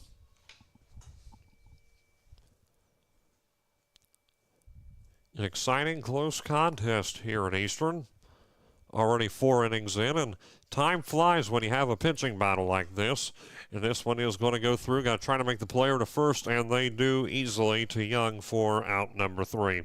So McAllister is out. No more runs generated, so the score does remain Peebles 1, Eastern 1 as we head into the 5th. We'll be back in just a moment on Total Media Sports. Hungry for something amazing? Sully's in the Valley is now open in Beaver, serving up the best flavors around, from sizzling brick oven pizzas to what might be the best Reuben in Ohio. Every bite is made with top quality, high-grade ingredients, fresh, flavorful, and crafted to perfection. Sully's is your new go-to spot. Come see what everyone's talking about. Sully's in the Valley, now open in Beaver. When it's time for a real meal, head over to Riverside Restaurant at 924 East Main Street in Piketon. Serving up breakfast, lunch, and dinner Tuesday through Sunday from 7 to 3 and Saturday from 8 to 3. Try their train wreck breakfast, which includes 2 eggs, hash browns, biscuits and gravy, bacon, sausage links, all topped with shredded cheese for just $9.95. From home-style dinners to juicy burgers and fresh sandwiches, there's something for everyone. Call 740-289-3884 or stop by today. Riverside Restaurant. Good food, good company, great taste. Here in the 5th inning, the score is Peebles 1, Eastern 1. Top half of the 5th inning. We've played 4 full innings here at Eastern High School. Real quick, would like to thank our sponsors, Brewster's Real Estate and Auction, Graphic Creations, We Wrap It, You Rock It, Quick Stop Lube and Tire of Piketon, Chase Brown Law, Solly's in the Valley. They'll also be the sponsor of the postgame show upon the conclusion of this one. John Clark Law of Jackson and Chillicothe. He's the sponsor of the pregame show this evening. Ohio Valley Bank, Carson's Corner Pizza, and Riverside Restaurant in Piketon. If you've never been to Carson's Corner, do yourself a favor and check that out. I was talking about it in the last broadcast, but they have the cookie pizza as well. That's not mentioned in the commercial, but they have the cookie pizza, and basically it's a giant cookie the size of pizza, and so it's definitely worth checking out. I had me one, and believe me, it's worth the investment. Get back here to the action at hand. Again, 1-1 the score, top half of the 5th inning. And this one is going to be a bunt. They're trying to get the play over to Wells at first, and she is going to be safe.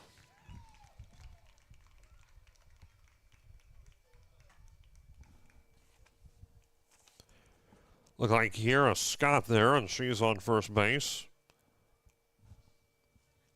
Quickly going through the order again are Peebles with again 1 on.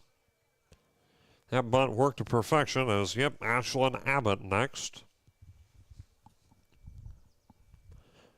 Pitch coming by Rayner. Looks like she's trying to bunt as well. This one is going to be considered fair. Gets this one over, though, in time. It looks like we've had a couple changes here, and this is going to be called out. Looks like Liberty Poorman is now playing first base. No, Wells is over there. It was Portman who scooped it up. Okay, my bad. And this one is going to be fouled back. Was making sure and going to take a quick look here. No changes in the infield or outfield. False alarm there, so back here with an 0-1 count.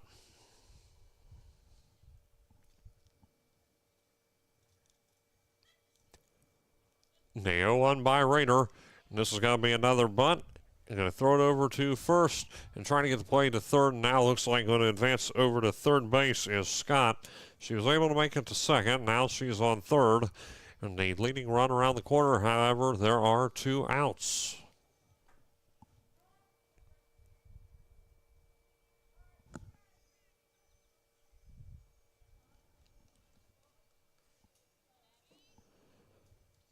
Moves up now to first base, and not sure if that was an intentional walk or not. That was Myers. Carroll before that. So going back to the top of the order, and yeah, with the way things were going before, that might have been an intentional walk. Now runners on the corners, and the pitch now to Smalley, and she fouls it back. 0-1. It's not like it used to be with the intentional walk rule.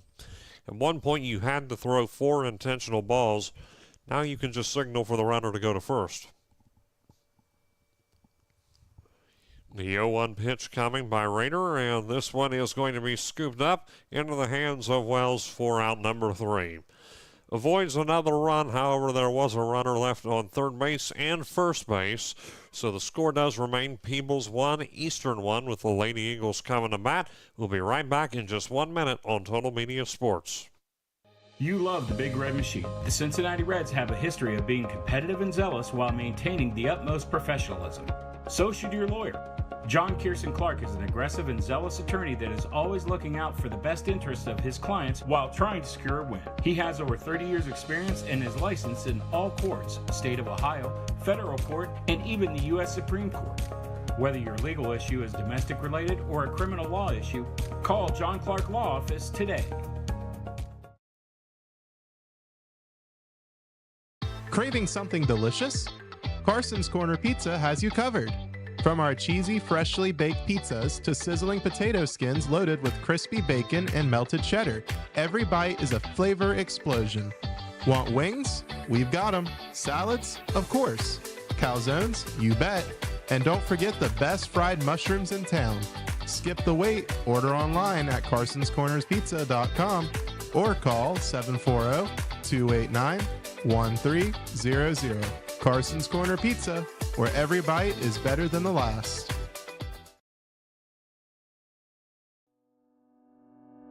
Hungry for something amazing? Sully's in the Valley is now open in Beaver, serving up the best flavors around, from sizzling brick oven pizzas to what might be the best Reuben in Ohio.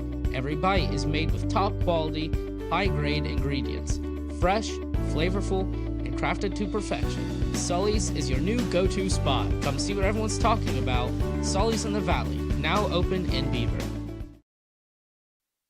And back here with Jaden McLeese getting ready to bat, and Bevins and Quillen waiting on deck back at the top of the order. And pitch by Musser is going to be a swing and a miss. No balls, 1 strike. Tied here at 1 in the bottom half of the 5th inning. There were runners left hanging on first and third base for Peebles as we went into the bottom half. Peebles come close to get a 2-1 lead, but unable to do so. And this is going to be fouled back, 0-2. Close one here, and good defensive contest, especially on the hill pitching-wise. Only 1 error combined here allowed on both sides, and that allowed a double earlier for Eastern. Again, that was a result of an error. So technically, statistically, that is what it goes as, and that's the only one we've had. Other than that, almost seamless like that right there. Strike 3, only a few pitches, and 1 down right away. McLeese gets struck out.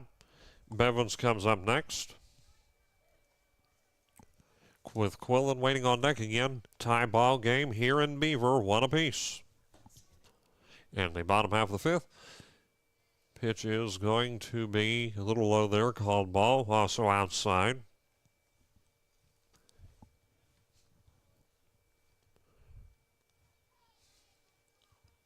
The 1-0 pitch coming. It's going to be a little bit high for ball 2.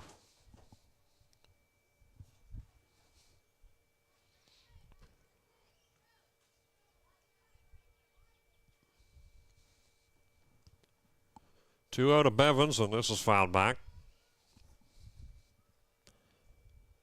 So that brings the count now to 2 balls, 1 strike.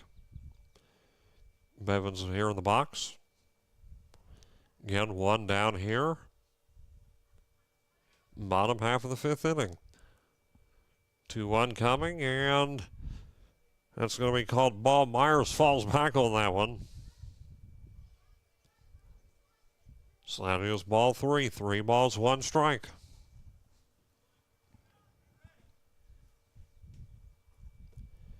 Pitch coming to Bevins. And that does keep her at the plate. Called strike. Count is full. For a second, looked like she thought it might have been a walk. But just getting the corner there. 3 balls, 2 strikes.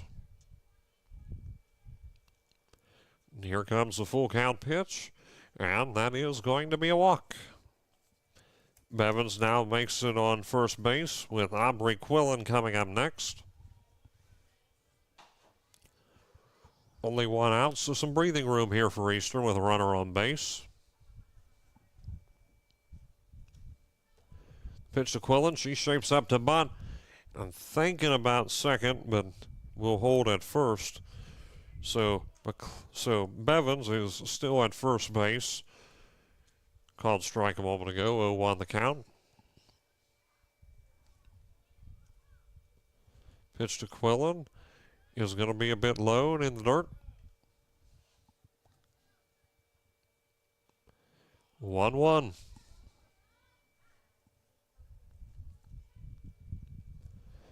Sky getting darker and darker here. 1-1 coming. Swing and a miss. Strike 2.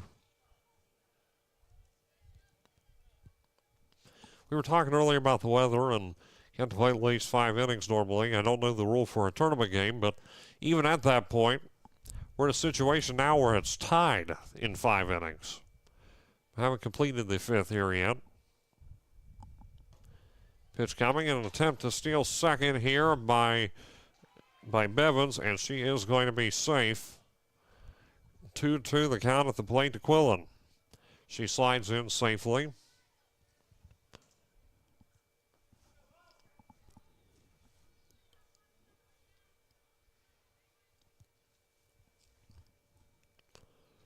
The 2-2 coming. Count is full. Pitch is outside.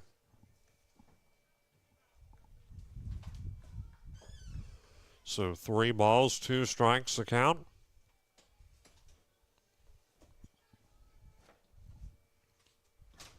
And the pitch to Quillen is going to be ball 4.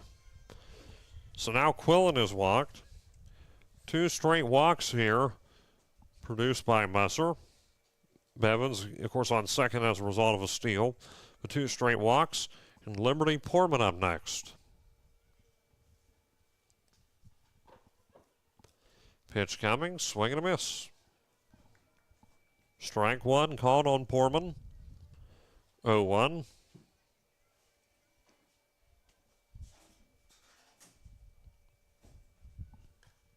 And this is going to be fouled back. And that one goes all the way into the bleachers here, just next to us. 0-2, and maybe one of our stream guys can go out there and keep that as a souvenir. Maybe we can get it signed after the game.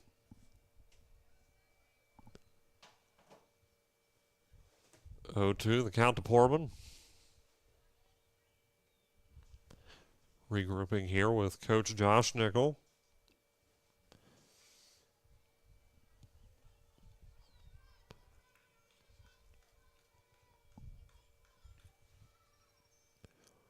The 0-2 coming, and this one is going to be fouled off. Runners trying to advance did not realize it was a dead ball. I think they thought that that was a live ball and just passed the foul line, but was not to be. So the count is still no balls, 2 strikes.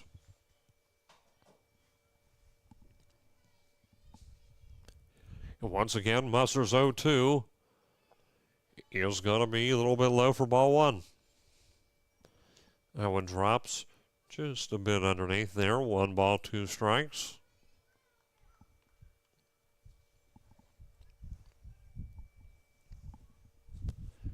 Pitch coming. That's going to be ball 2 called on Portman. So 2 balls, 2 strikes.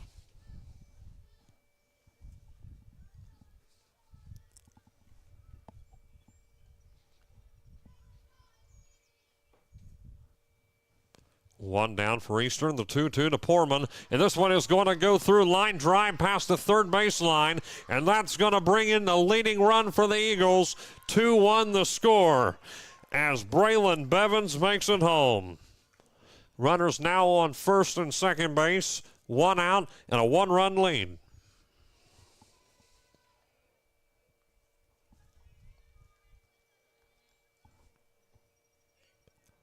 Next up, Lydia Park, the senior.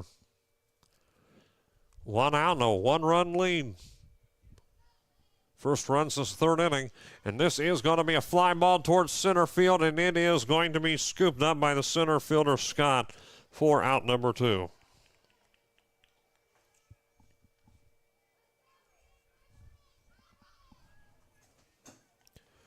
So Quillen now on second. So 2 outs. Also Portman on first. Park out off the result of that fly ball. 2 down, and count at the play right now, no balls, 2 strikes. Leah Rader batting. Excuse me, the count is no balls, 1 strike. Pitch coming, and looks like it's going to be a bit of a wild pitch. Slides in safely to third base. So runners now move up.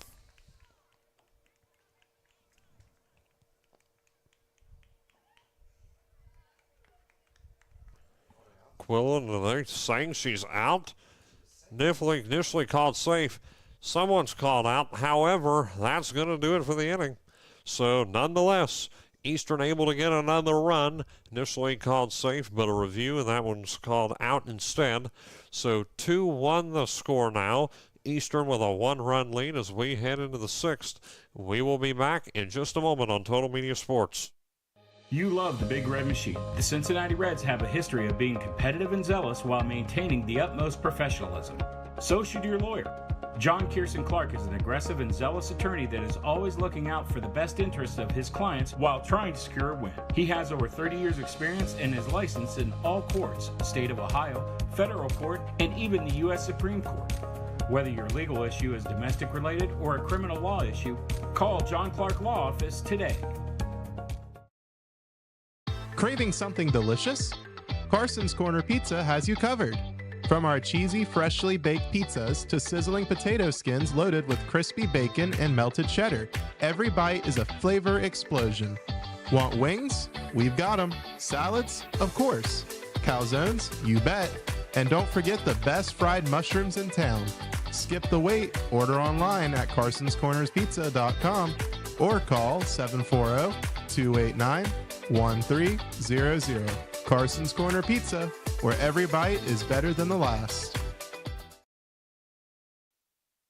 Back here in Eastern, top half of the 6th inning. The Eagles now with a 2-1 lead, and a close one there on third base, and a out call does lead to Peebles getting another opportunity here with Musser getting ready to bat.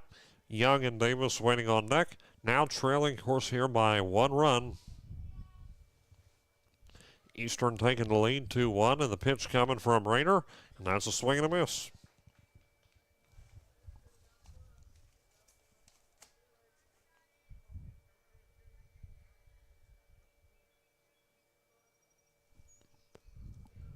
Pitch coming, shapes up to bunt, and that's going to be fouled off.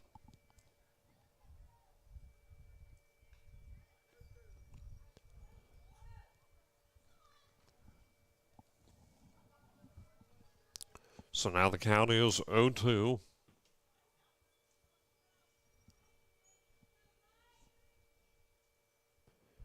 Pitch coming, and this is going to be a fly ball. Not going to go too far, and it's going to be scooped up by McAllister for a called out.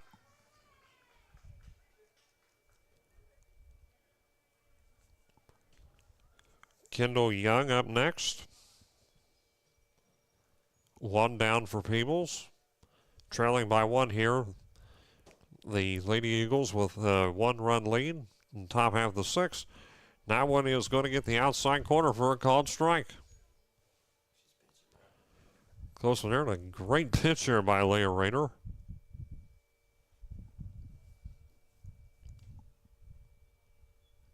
The 0-1 coming, and that one is going to be a little further out and high for ball one. One apiece.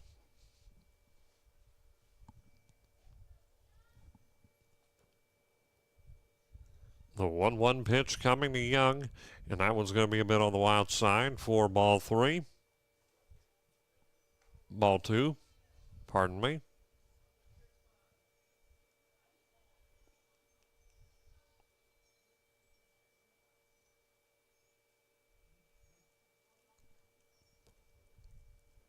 The 2-1 coming, and that for real is going to be ball three.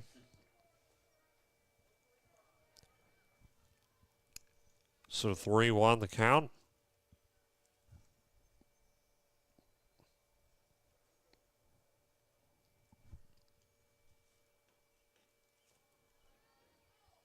And that's going to be ball four. So Young makes it on first as a result of a walk. Reese Davis coming up next. As we have it, Davis is 0 for 2.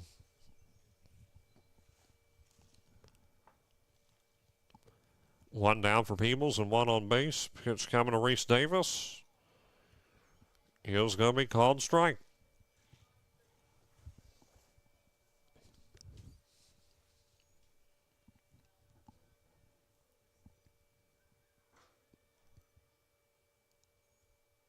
The 0-1's a swing and a miss. Strike two. Again, one out here for Peebles.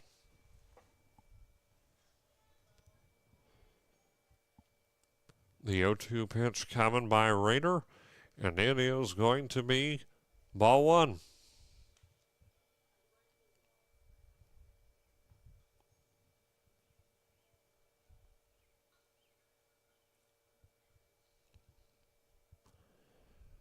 One and two to Reese Davis is going to be ball two. That one comes pretty close. 2 balls, 2 strikes.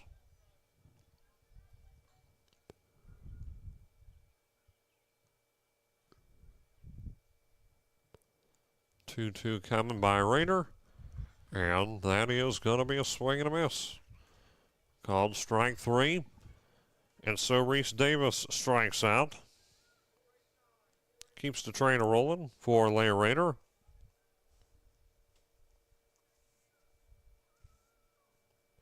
Now in double digits in terms of strikeouts, unofficially with 10. Ball one called on Purcell. Designated player back up here again. She's been struck out both times she's been at bat. 1 ball, no strikes.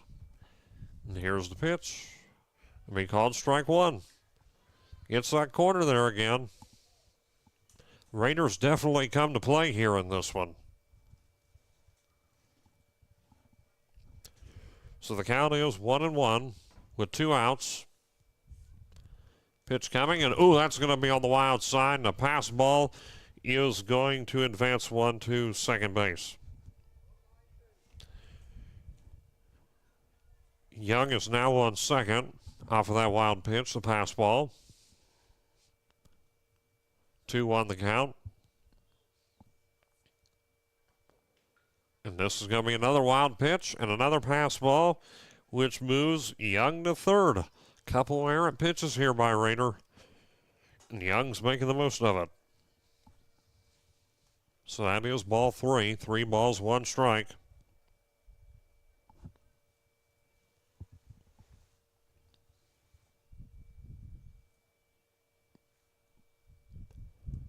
Pitch to Purcell, and that's going to be a swing and a miss. Strike 2. Count is full.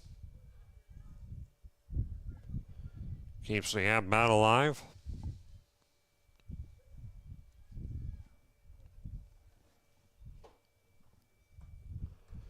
Full count pitch come by Raider, and this is a big one. Swing and a miss, strike three.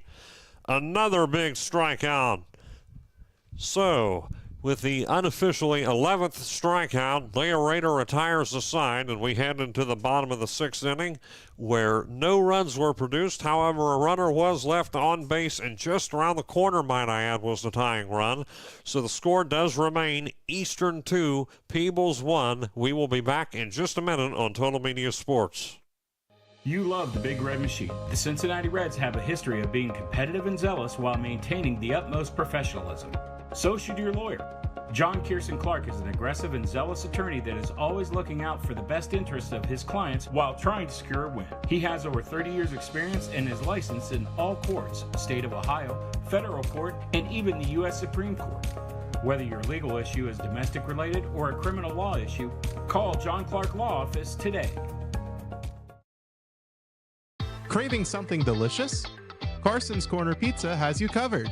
From our cheesy, freshly baked pizzas to sizzling potato skins loaded with crispy bacon and melted cheddar, every bite is a flavor explosion.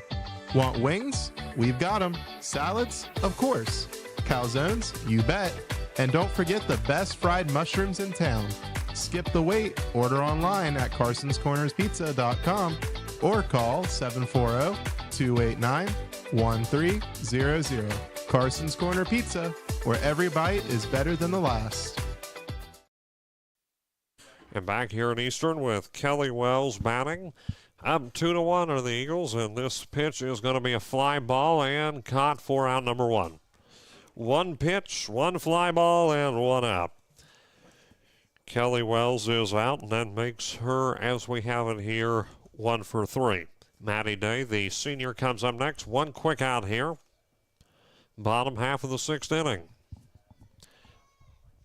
Pitch coming today, and it is going to be ball one. A little bit high there, looked like.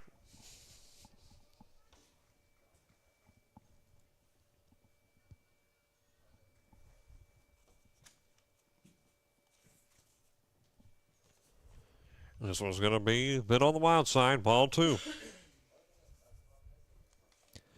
Maddie Day has struck out twice here this evening. Get to see pay dirt. With the 2-0 coming, and another messed up pitch. Well, should I say another messed up catch here by Myers. Having a hard time holding on to this. Could be the pitch too, so it is 3-0 the count. Pitch coming, called strike.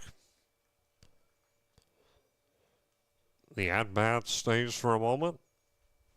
3-1 the count.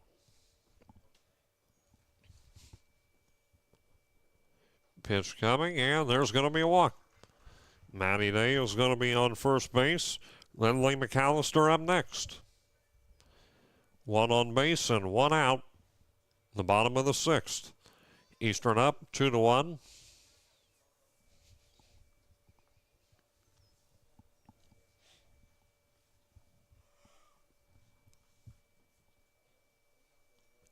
Pitch coming here and called strike.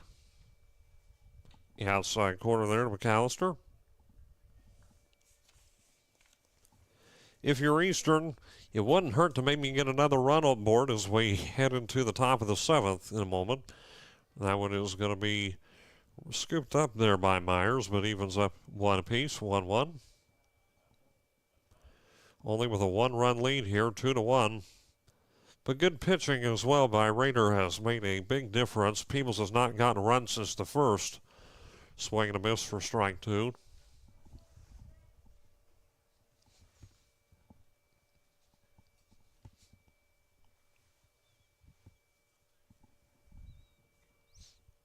Buster's 1-2 coming, and it's fouled off.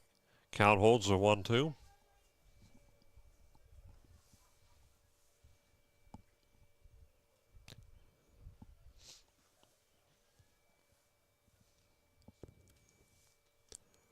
The 1-2 pitch coming, and another foul. 2 pitches, 2 fouls.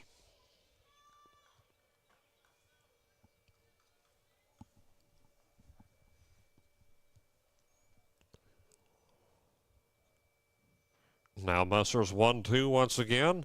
This one is going to go through Musser's glove, and it is going to result in McAllister getting on first base. Day moves up to second. McAllister on first. Back to the top of the order with Jaden McLeese. Get only one out.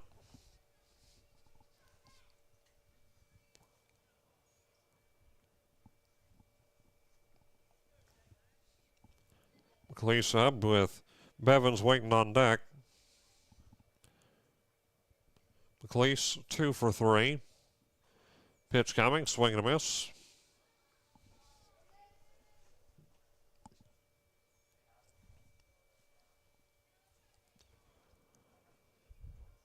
No balls, 1 strike.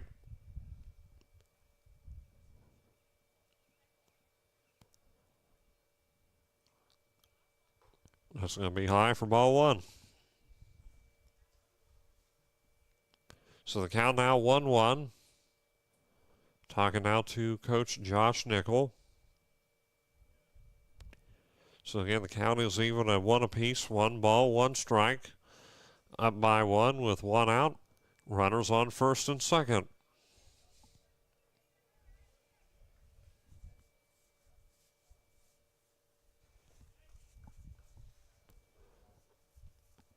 The 1-1 to McLeese is going to be ball 2.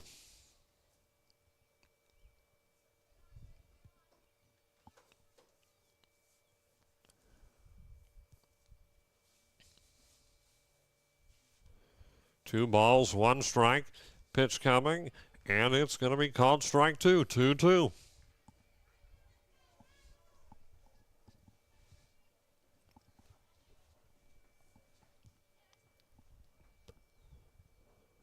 So as Musser comes in, 2-2 the count here to McLeese. And this one is going to get over to first base, and it's going to be on the bag for out number 2. Runners advance to third and second base with Braylon Bevins coming up the bat. And now 2 outs for Eastern in the bottom of the 6th with a 1-run lead. So regardless of what happens here, it is going to be do or die for Peebles in the top of the 7th. The pitch is going to be a bit high for ball 1. Mentioned a moment ago, another run or 2 wouldn't hurt for Eastern. Have an opportunity here with 1 around the corner. The 1-0 pitch to Bevins is going to be called strike 1. But if you're Peebles right now, the key is definitely going to be good pitching here by Musser to get out of the inning. Count is 1 ball, 1 strike. Again, 2 outs. Pitch coming, and it's going to be ball 2.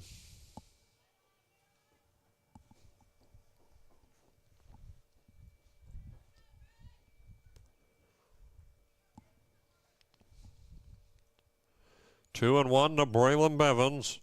It's going to be ball 3. That pitch a little bit high. Not quite within reach. So now the count is 3 balls, 1 strike. The pitch by Musser, and that's going to drop into the dirt for ball 4. The bases are now loaded. Bevins walked twice in a row. Quillen up next. 2 outs, bases loaded situation here to Aubrey Quillen, and this is going to be fouled back to the fence. 0-1.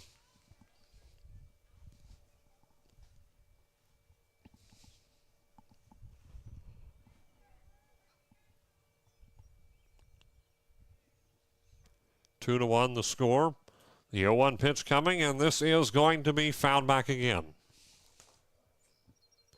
Fan out in the crowd trying to catch that one, almost reeled it in. However, not an eligible player.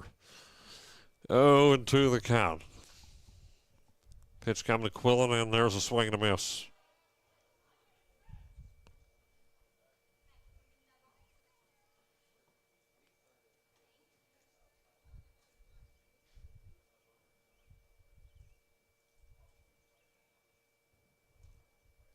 Looked like it at least. From up here, sometimes miss a thing or two, so Count does stand here, and there's going to be called strike 3.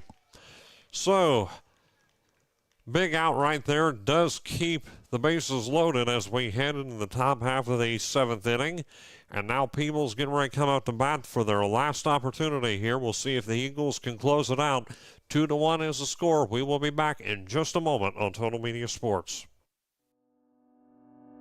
Hungry for something amazing? Sully's in the Valley is now open in Beaver, serving up the best flavors around, from sizzling brick oven pizzas to what might be the best Reuben in Ohio.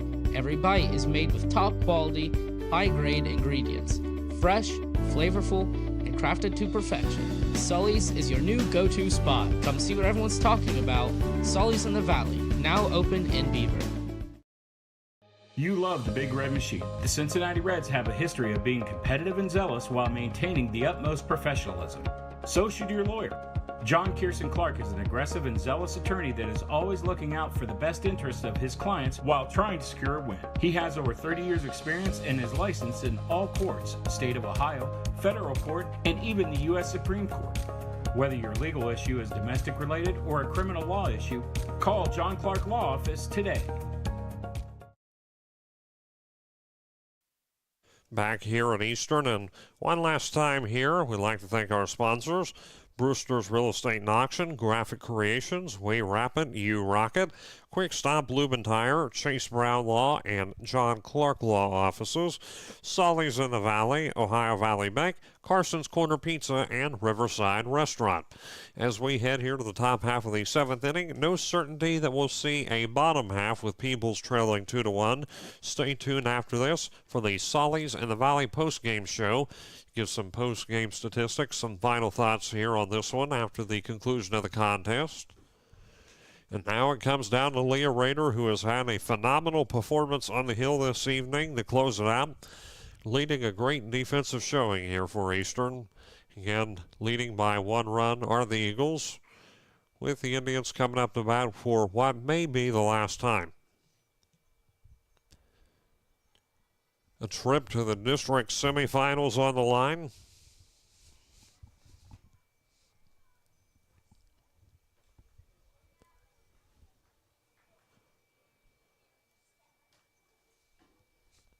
Steps in, and Raiders' first pitch is going to go through to Kelly Wells. It's going to be a roller and on first in time.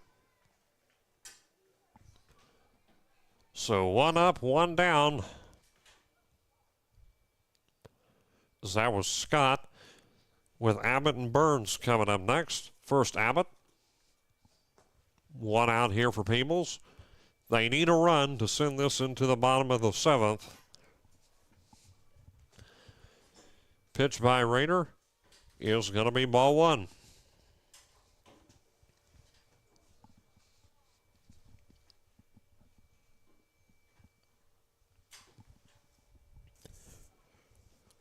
So 1 ball, no strikes account here. That's going to be 1-1. 1 ball, 1 strike, 1 out here. Pitch coming to Ashlyn Abbott. Raiders pitch. Going to be a swing and a miss. Strike 2. So that brings it to 1 ball, 2 strikes. Top of the 7th inning. The 1-2 by Rader, and that's going to be fouled back.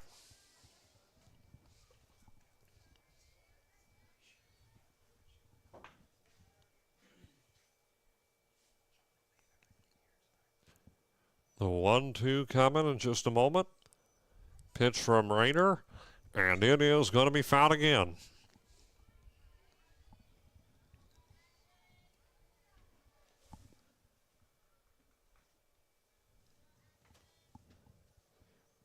One, two, the count.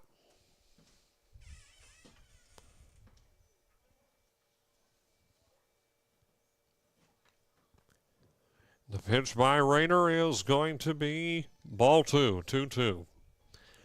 That one drops, looks like it was a bit low. Maybe a bit close as well. So it is 2 balls, 2 strikes the count now. 1 down for Peebles, and the 2-2 pitch by Rader is going to be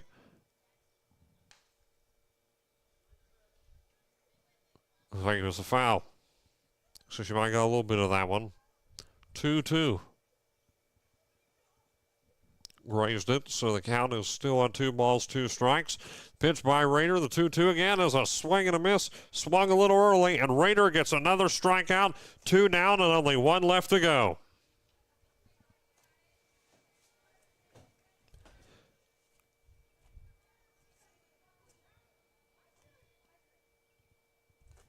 So Ashlyn Abbott strikes out, and up next is Tiffany Burns with 2 outs. And the pitch by Raider is going to be inside for ball 1.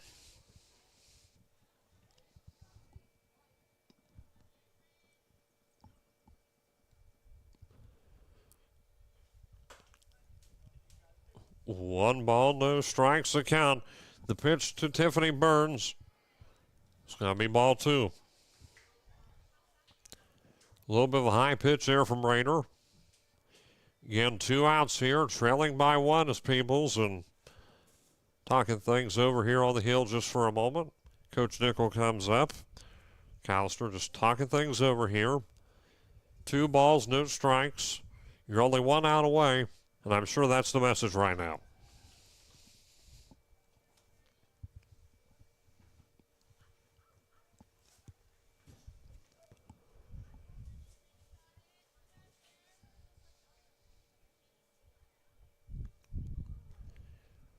And 2 balls, no strikes. Pitch coming. It's going to be ball 3. That one's low and close.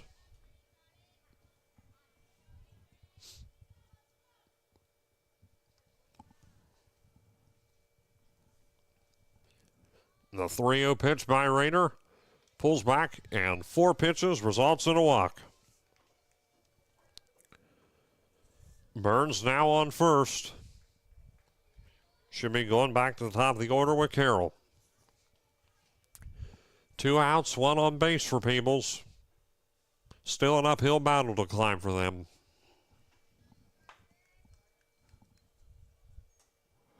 The pitch coming, first offering. It's going to drop in for called strike. Nice pitch there by Raider.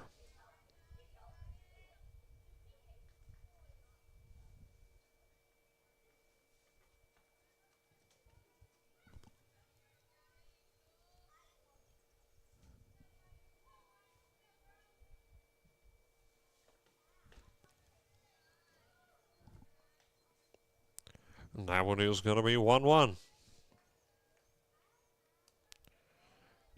Myers batting.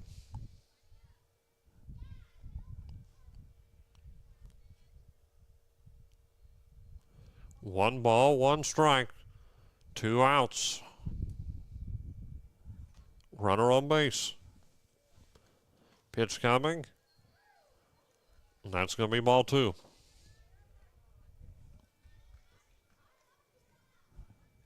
So it's Carroll on first, Myers batting.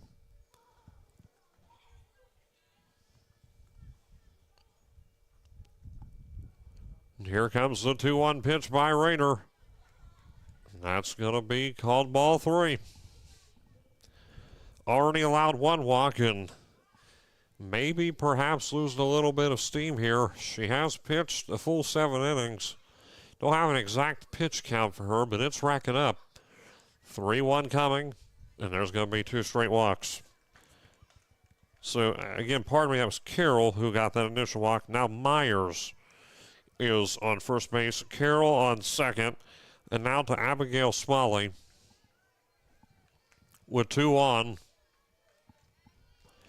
And all Easter needs to do is produce an out. They've got 2, and 1 out would put this one away. Pitch by Raider to Smalley is going to be fouled off.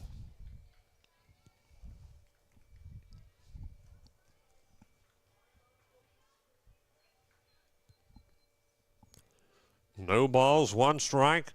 The count to Abigail Smalley.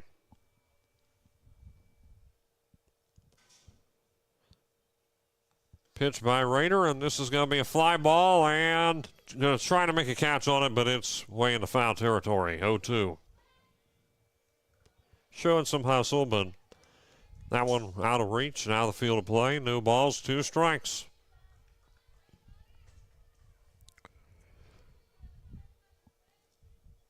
So the game here at the plate, 0-2 with 2 on base. The pitch by Raider to Smalley, 0-2, and this is going to be a grounder. All they got to do is make the player to first base if they can make it in time, and runner's going to advance home safely. Couldn't quite get it. So this one is tied.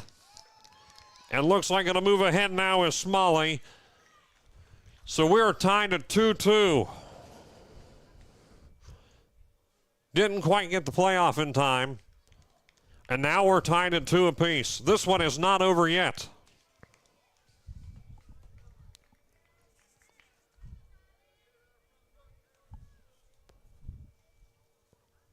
Two outs. Now it just comes down to putting away the inning before Peebles can get a run, and an intentional walk loads the bases. I'm almost certain that's an intentional walk again. So now bases are loaded. This one not over yet with 2 outs. So with the bases loaded, Kendall Young comes up to bat.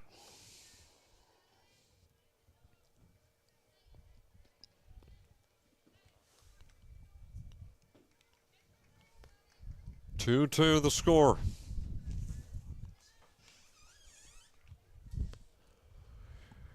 And the pitch coming, and that's going to be a swing and a miss. Maybe fouled that one, but regardless, 0-1 the count.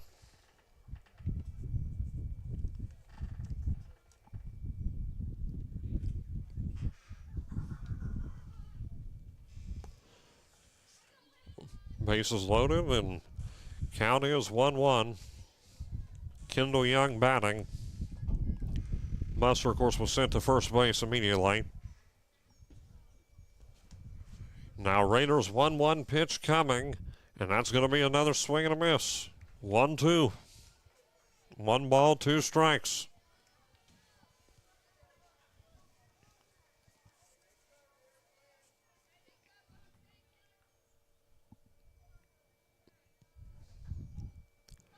So 1-2 to Kendall Young, and that's going to be fouled back. Count holds. Again, the bases are loaded for Peebles.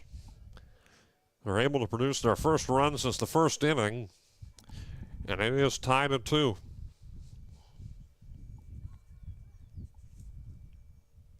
Once again, the 1-2 pitch by Raider, and it's going to be fouled off again.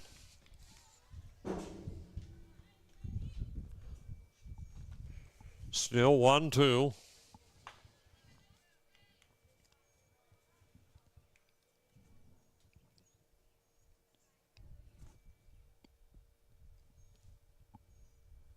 Once again by Raider with bases loaded and a swing and a miss.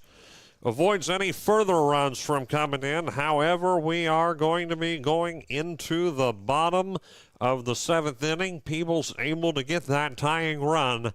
So the score now in the bottom of the 7th with Eastern coming to bat. Peebles 2, Eastern 2. We will be back in 1 minute.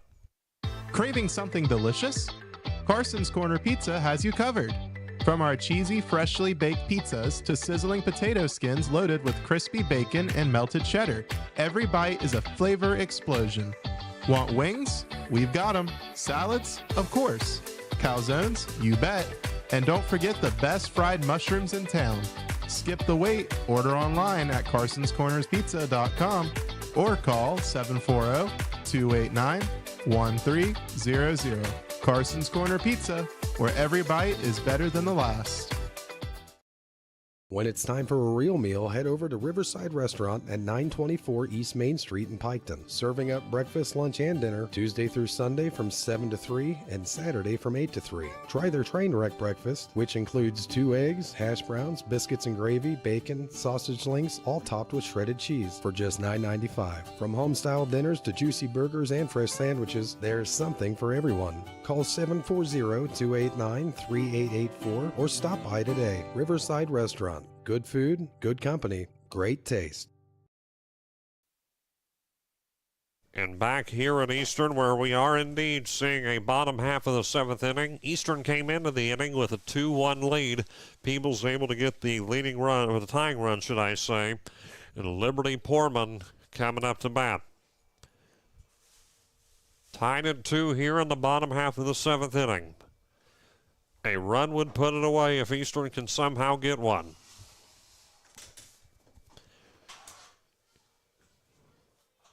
Low-scoring affair for the most part. Good defensive showing on both sides. The pitch by Musser is going to be called strike. So 0-1. When it's time for a real Foreman with Park and Rader waiting on deck. Pitch coming, and this one is going to be a close one. A tough play at first, and they are able to get it in time. Young gets it for out number 1. So there's going to be another out.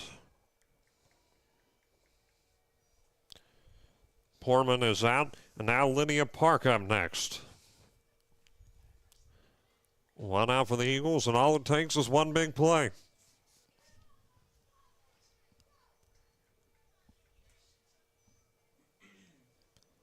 Park, she's gotten out quite a few times, and the pitch coming is going to be a bit high for ball 1.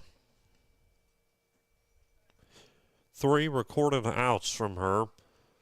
No hits that I have accounted for. 1 ball, no strikes. Pitch coming from Musser is going to be ball 2. Again, Leah Rader waiting on deck.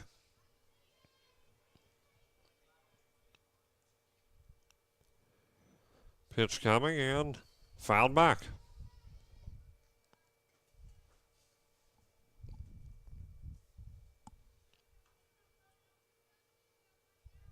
So the count now is 2 balls, 1 strike.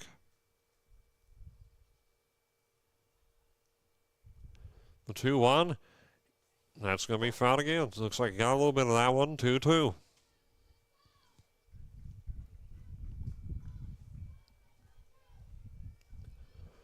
So 2 balls, 2 strikes. The count at the plate to Lydia Park.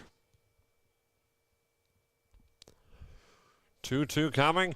And this one is going to be another tough one. It looks like Lydia Park is going to make it on first base in time. Hasn't had many opportunities on it, and a big hit right there for the senior. With 1 out, and Leah Rader coming up next. She's seen plenty of success tonight at the mound, but let's see what she can produce at the plate. Again, 1 down, 1 on base. The pitch by Musser, and this is going to be fouled off. Fouled off just past right field beyond the first base line for an 0-1 count. No balls, 1 strike, 1 out here. The 0-1 coming by Musser is going to be a little bit high, ball 1.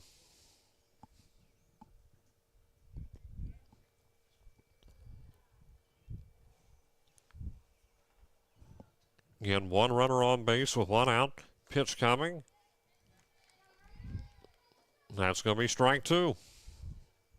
That one gets the corner. That was a good pitch.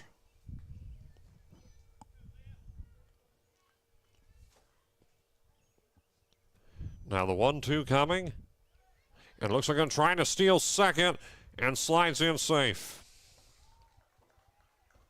So Lydia Park steals second base and slides safely in. So moves up a little bit. 2-2, the count now to Rader. Pitch coming, and this one's going to get through the bag, and able to pick it up, though, is Young at first base. Going to try and make the play back over to third, and it's out. It is out. So there are 2 outs. Couldn't get back to the bag in time, could Park. And a big mistake right there sends this one into extra innings. So now the score is still 2-2. Heading into the top of the 8th. We'll be back in just a moment. Again, this one tied at 2. The Peebles Indians here have another chance. We'll be back in just a minute. You love the Big Red Machine. The Cincinnati Reds have a history of being competitive and zealous while maintaining the utmost professionalism. So should your lawyer. John Kirsten Clark is an aggressive and zealous attorney that is always looking out for the best interests of his clients while trying to secure a win. He has over 30 years experience and is licensed in all courts, state of Ohio, federal court, and even the U.S. Supreme Court. Whether your legal issue is domestic related or a criminal law issue, call John Clark Law Office today.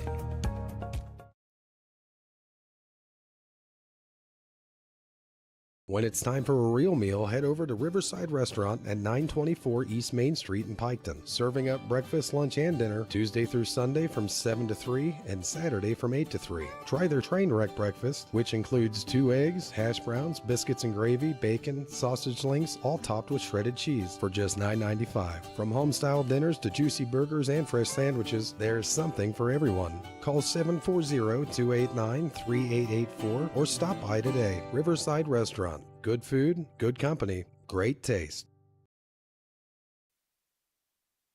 Back here at Eastern, and the score, and now we're in extra innings, 2-2. Raider on the hill, getting ready to pitch her 8th inning of the evening. And I don't know quite what her pitch count is in, and I don't know how close she is to maxing out, but she's had herself a great performance tonight. On the plate for Peebles is Musser, looks like. No, pardon me, it's Davis. So that is called ball a moment ago.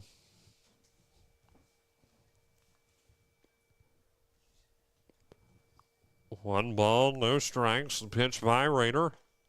It's going to be called strike. 1-1.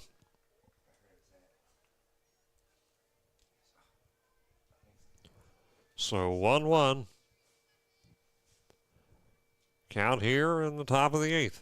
Pitch coming, lining up to bunt, and gets enough of that one to try to get the play over first. Overthrows it. And going to advance to second base. That one went far. That was an errant throw. So now going to make it over to second base is Reese Davis. Reese Davis takes advantage of that. Now she's on second base.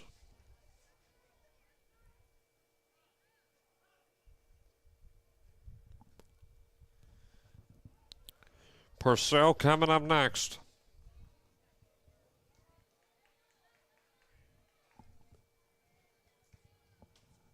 Again, runner on second for Peebles. Pitch coming. And thinking about bunting again, that's fouled back. They found something they like with that bunt. So no balls, 1 strike. Again, do or die here in these extra innings with a trip to the district semifinals at stake. The 0-1, and this is going to be, but it's going to roll through and can't react in time. So now runners on the corners, the leading run now, Reese Davis is at third base. Purcell, the designated player, is going to be at first. So runners on the corners, with Kiera Scott coming to bat. No outs, might I add, either. Pitch coming by Raider to Scott, and that's going to be fouled back. Continuing to go for that bunt, and that's proven to be Eastern's kryptonite. So the count is 0-1.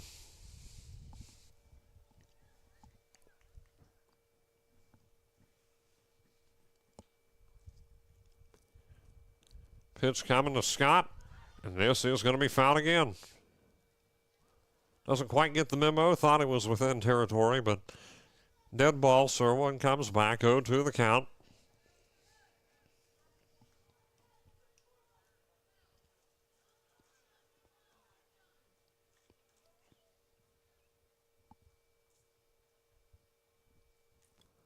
The 0-2 pitch.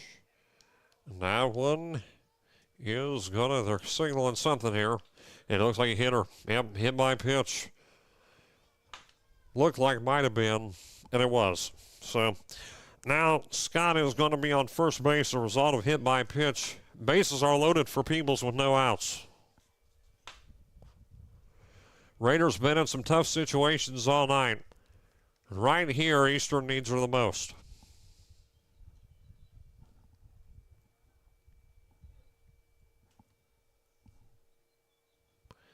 Abbott batting. Talking things over here, Coach Myers.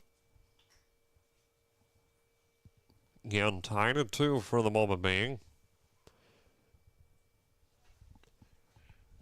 Eastern needs something big with no outs and the bases loaded for Peebles.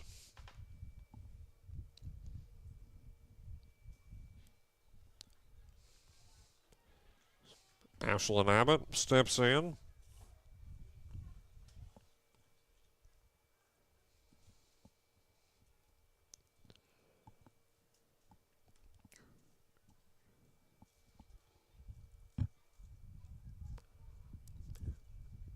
Pitch by Rayner. Abbott gets the bunt, and Rayner gets it over to home, and they get her out in time over to first, overthrows it. And they're going to get another run in home, so that one will count.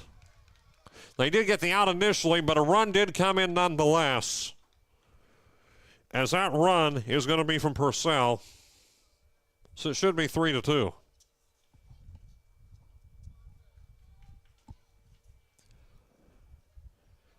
That's the score. 3-2. Peebles has taken the lead in the top of the 8th inning.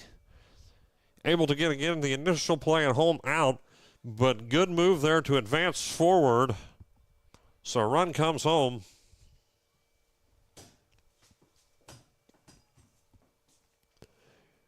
Here's the pitch. Fouled back.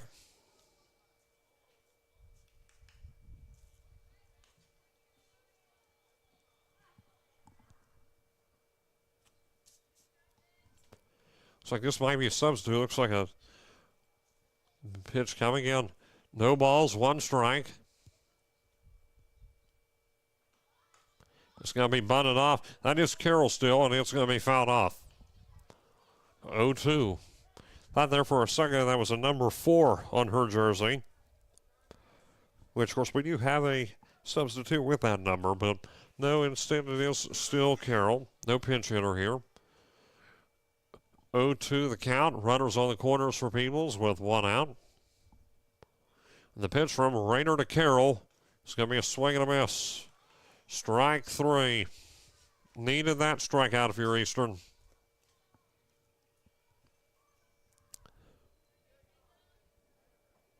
Kendall Myers next.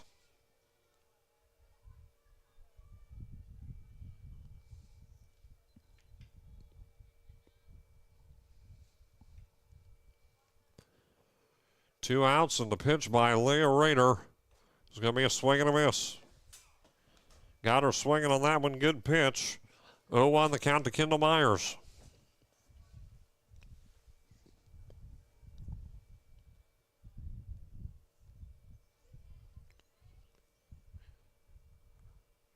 No balls, 1 strike. The 0-1. Catches her swinging again. 0-2.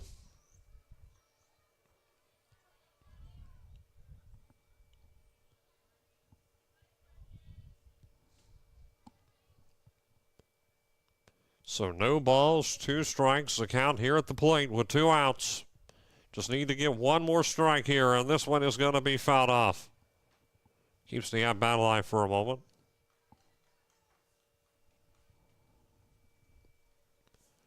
This one been a long one. Weather's held remarkably well. The sky's starting to clear up.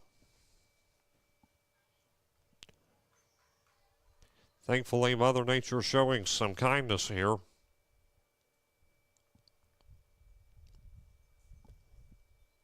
So 0-2 the count at the plate. And that's going to be a bit of a wild pitch. That does advance the runner to second off the pass ball, but not risking the trip home. There's the runner at third. So, again, does bring one up.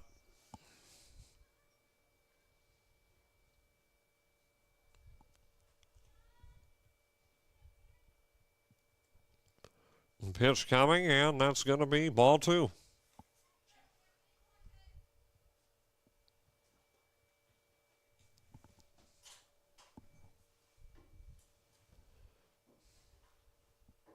Two and 2 the count.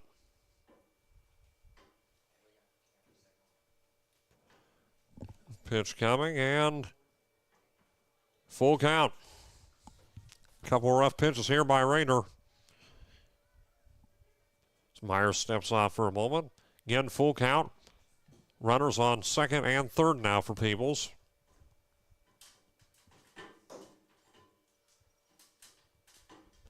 The pitch coming, and there's going to be ball 4.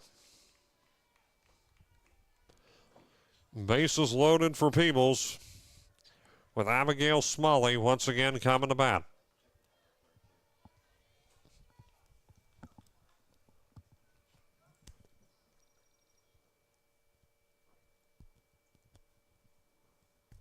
Three-two the count. The score here, and Smalley's going to be fly ball into foul territory, and there's going to be a foul ball 0-1.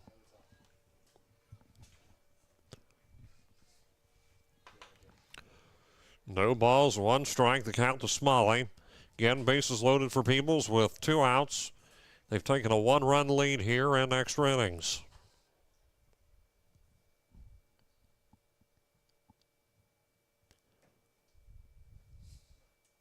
Here one, and this one is going to go through, and that's going to bring in another run for Peebles. A line drive, and it looks like it might even bring in another one, and it does. 5-2. And this one falling apart for the Eastern Eagles. Peebles now with a 5-2 lead, making the most of a 2-out situation.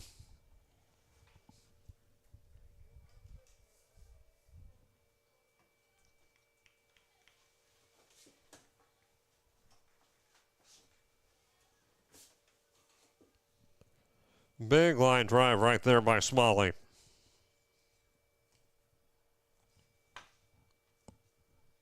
Runners on the corners again. There's going to be ball 1.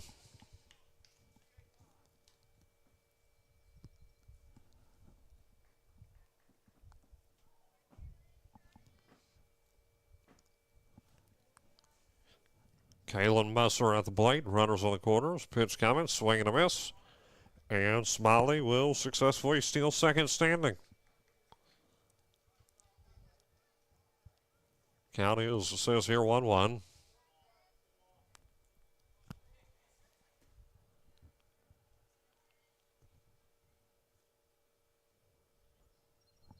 The 1-1 coming, and ball 2.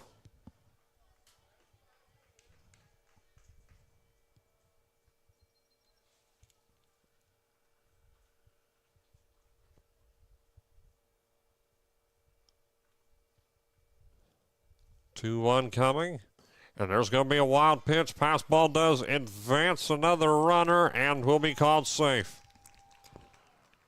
So Myers comes in 6-2.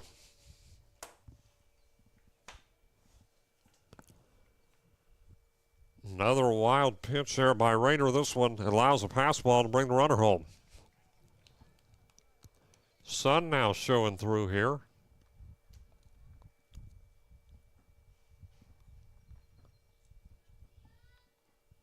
Three balls, 1 strike the count. And there's called strike. Gets the corner, looks like. Full count.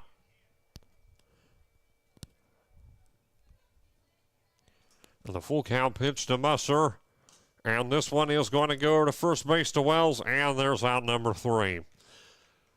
But not before Peebles gets 4 runs. And that was a big inning for them. So now heading into the bottom of the 8th inning, Peebles now with a nice 6-2 lead over the Eastern Eagles. We'll be right back in just a moment with the bottom of the 8th. Craving something delicious? Carson's Corner Pizza has you covered. From our cheesy, freshly baked pizzas to sizzling potato skins loaded with crispy bacon and melted cheddar, every bite is a flavor explosion. Want wings? We've got them. Salads? Of course. Calzones? You bet. And don't forget the best fried mushrooms in town.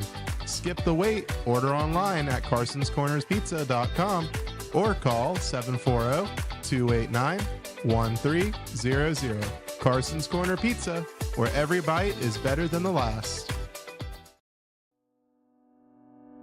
Hungry for something amazing? Sully's in the Valley is now open in Beaver, serving up the best flavors around. From sizzling brick oven pizzas to what might be the best Reuben in Ohio. Every bite is made with top quality, high-grade ingredients. Fresh, flavorful, and crafted to perfection. Sully's is your new go-to spot. Come see what everyone's talking about. Sully's in the Valley, now open in Beaver. You love the Big Red Machine. The Cincinnati Reds have a history of being competitive and zealous while maintaining the utmost professionalism. So should your lawyer. John Kirsten Clark is an aggressive and zealous attorney that is always looking out for the best interests of his clients while trying to secure a win. He has over Kelly Wells coming to bat for Eastern with Lindley McAllister and Jaden McLeese waiting on deck. Hayden Milliken here with you in extra innings, where Peebles got 4 runs there. So now the score is Peebles 6, Eastern 2. They need 4 runs. Eastern needs to find a way to come up somehow with 4 runs to even send this into a 9th inning, 5 runs to pick up a win. So it's going to be a tough hill to climb for the Eagles here, and the pitch coming to Wells is going to be called strike 1. When it's time for a real Both pitchers here, of course, Musser's still on the hill, and both have pitched the entirety of this one. And this one's going to be a fly ball. This ain't going to go far. Scooped up by Musser for out number 1. So Wells is out. And now to Matty Day. 1 down. Senior stepping up for what will likely be her last at-bat here at Eastern. Swing and a miss. 0-1 the count. 1 out. Trailing by 4.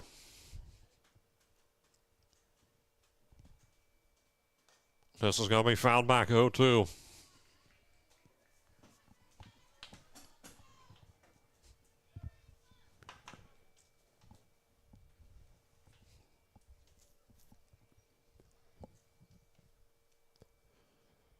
No balls, 2 strikes to Matty Day with 1 out.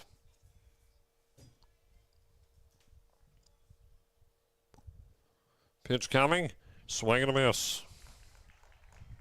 Strike 3, 2 outs with Lindley McAllister coming up.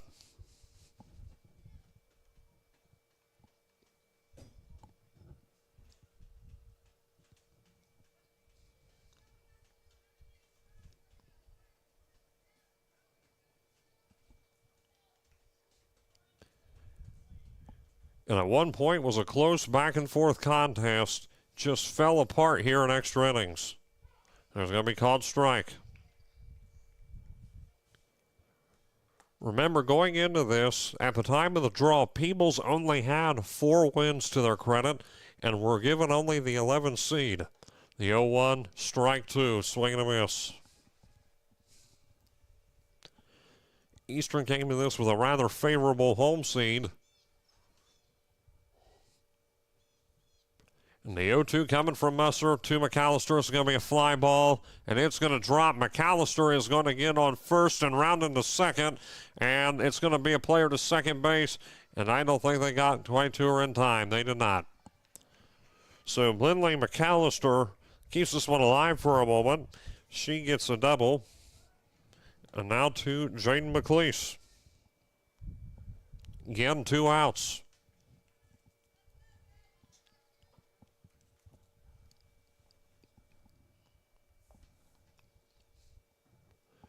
Pitch coming to McLeese is going to be a bit of a wild pitch there, but scooped up, however, by the catcher Myers. Called ball 1. 1 ball, no strikes. Count to McLeese. Again, back here to the top of the order for Eastern. 1-0 pitch coming, fouled off, 1-1.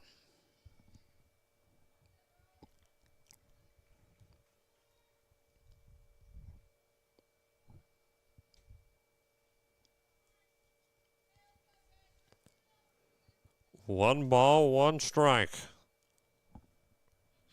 Count to Jaden McLeese. And this is going to go through, and this is going to be another hit. McLeese gets on first, and McAllister going to try to head home, and they can't hold on to it at home plate. So a score comes in, 6-3. Lindley McAllister makes it home. Runner now on second base as Jaden McLeese gets the second. Braylon Bevins up next. Now a 3-run lead for Peebles, cutting into the lead here of the Lady Eagles.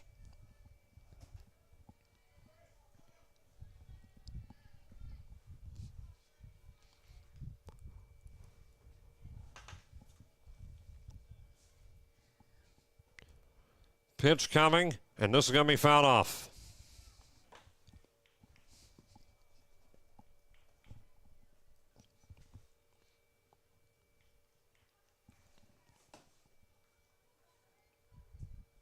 Again, runner on second base. McLeese is on second. 1 run brought in here in the 8th inning. They still need 3 to tie it up with 2 outs to their credit. The pitch coming here, and this is going to be a fly ball in the right field. And there's the ball game. It is caught. It's reeled in by Davis, and that'll do it. The Peebles Indians have pulled off a huge upset here in the tournament. The 11 seed comes in with only 4 wins at the time of draw, and they pick up a win here over Eastern, 6-3, the final score here this evening.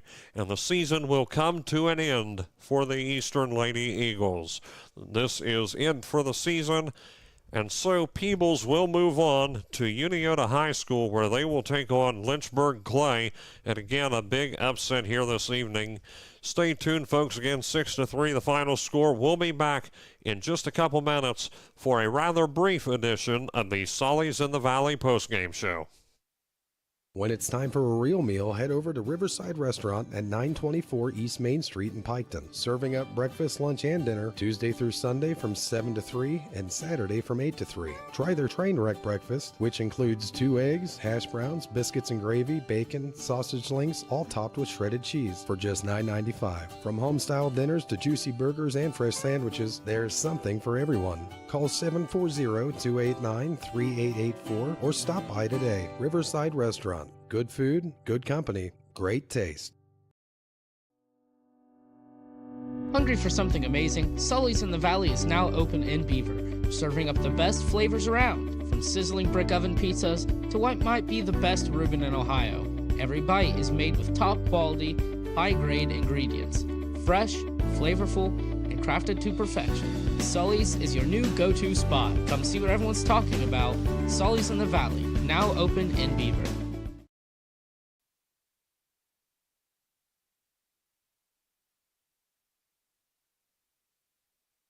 And back here at Eastern for, again, it's going to be a rather brief edition this evening of the Sullies in the Valley postgame show.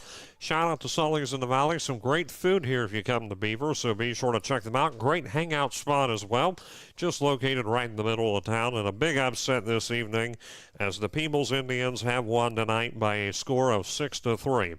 Again, Peebles next week will go on to Uniota High School and play Lynchburg Clay, and the season will end for the Lady Eagles of Eastern. And that will do it for the 2 seniors here that played this evening, Lydia Park and Maddie Day. They finished up their season here and again their senior year, so best of luck to those seniors moving forward. And you take a look at it, still a winning record at the end of the year, drawing a home seed. Not always the easiest thing to do in high school softball, so while it wasn't the most successful finish, it wasn't what they wanted probably, at least hoping for a trip to the district semifinals, was not to be. But nonetheless, hats off to Coach Josh Nickel and the Eastern Lady Eagles for a phenomenal season this year. Picked up some wins that some people did not project them to pick up. I mean, after all, how often do you see in any sport that Eastern Beaver here beats Uniota? They did that this year. So overall, it was a great season for Coach Nickel and the Eastern Eagles. Just didn't end the way they wanted it to end. The story tonight on Eastern side is all the strikeouts that were racked up by Leah Rader. I'm going to try to count these up right here. That she's got 1, 2, 3, 4, 5, 6, 7, 8, 9, 10, 11, 12, 13, 14 accounted for. Those are unofficial, accounted for strikeouts. So a great performance here by Leah Rader. Again, Peebles will move on, and the season is officially over for the Eastern Lady Eagles. However, on the baseball side, Eastern has at least one guaranteed game. They will travel to Manchester. They got the away seed, and they'll play another opponent who happens to be within the Southern Hills. So again, Peebles picks up the win here tonight, 6-3. I'd like to thank our stream crew, Daniel Schumacher, and also Jimmy McCormick running the stream. Aiden Rippeth on the camera. Again, the final score here tonight, Peebles wins in an upset, 6-3. This is Hayden Milliken. Good night, and God bless.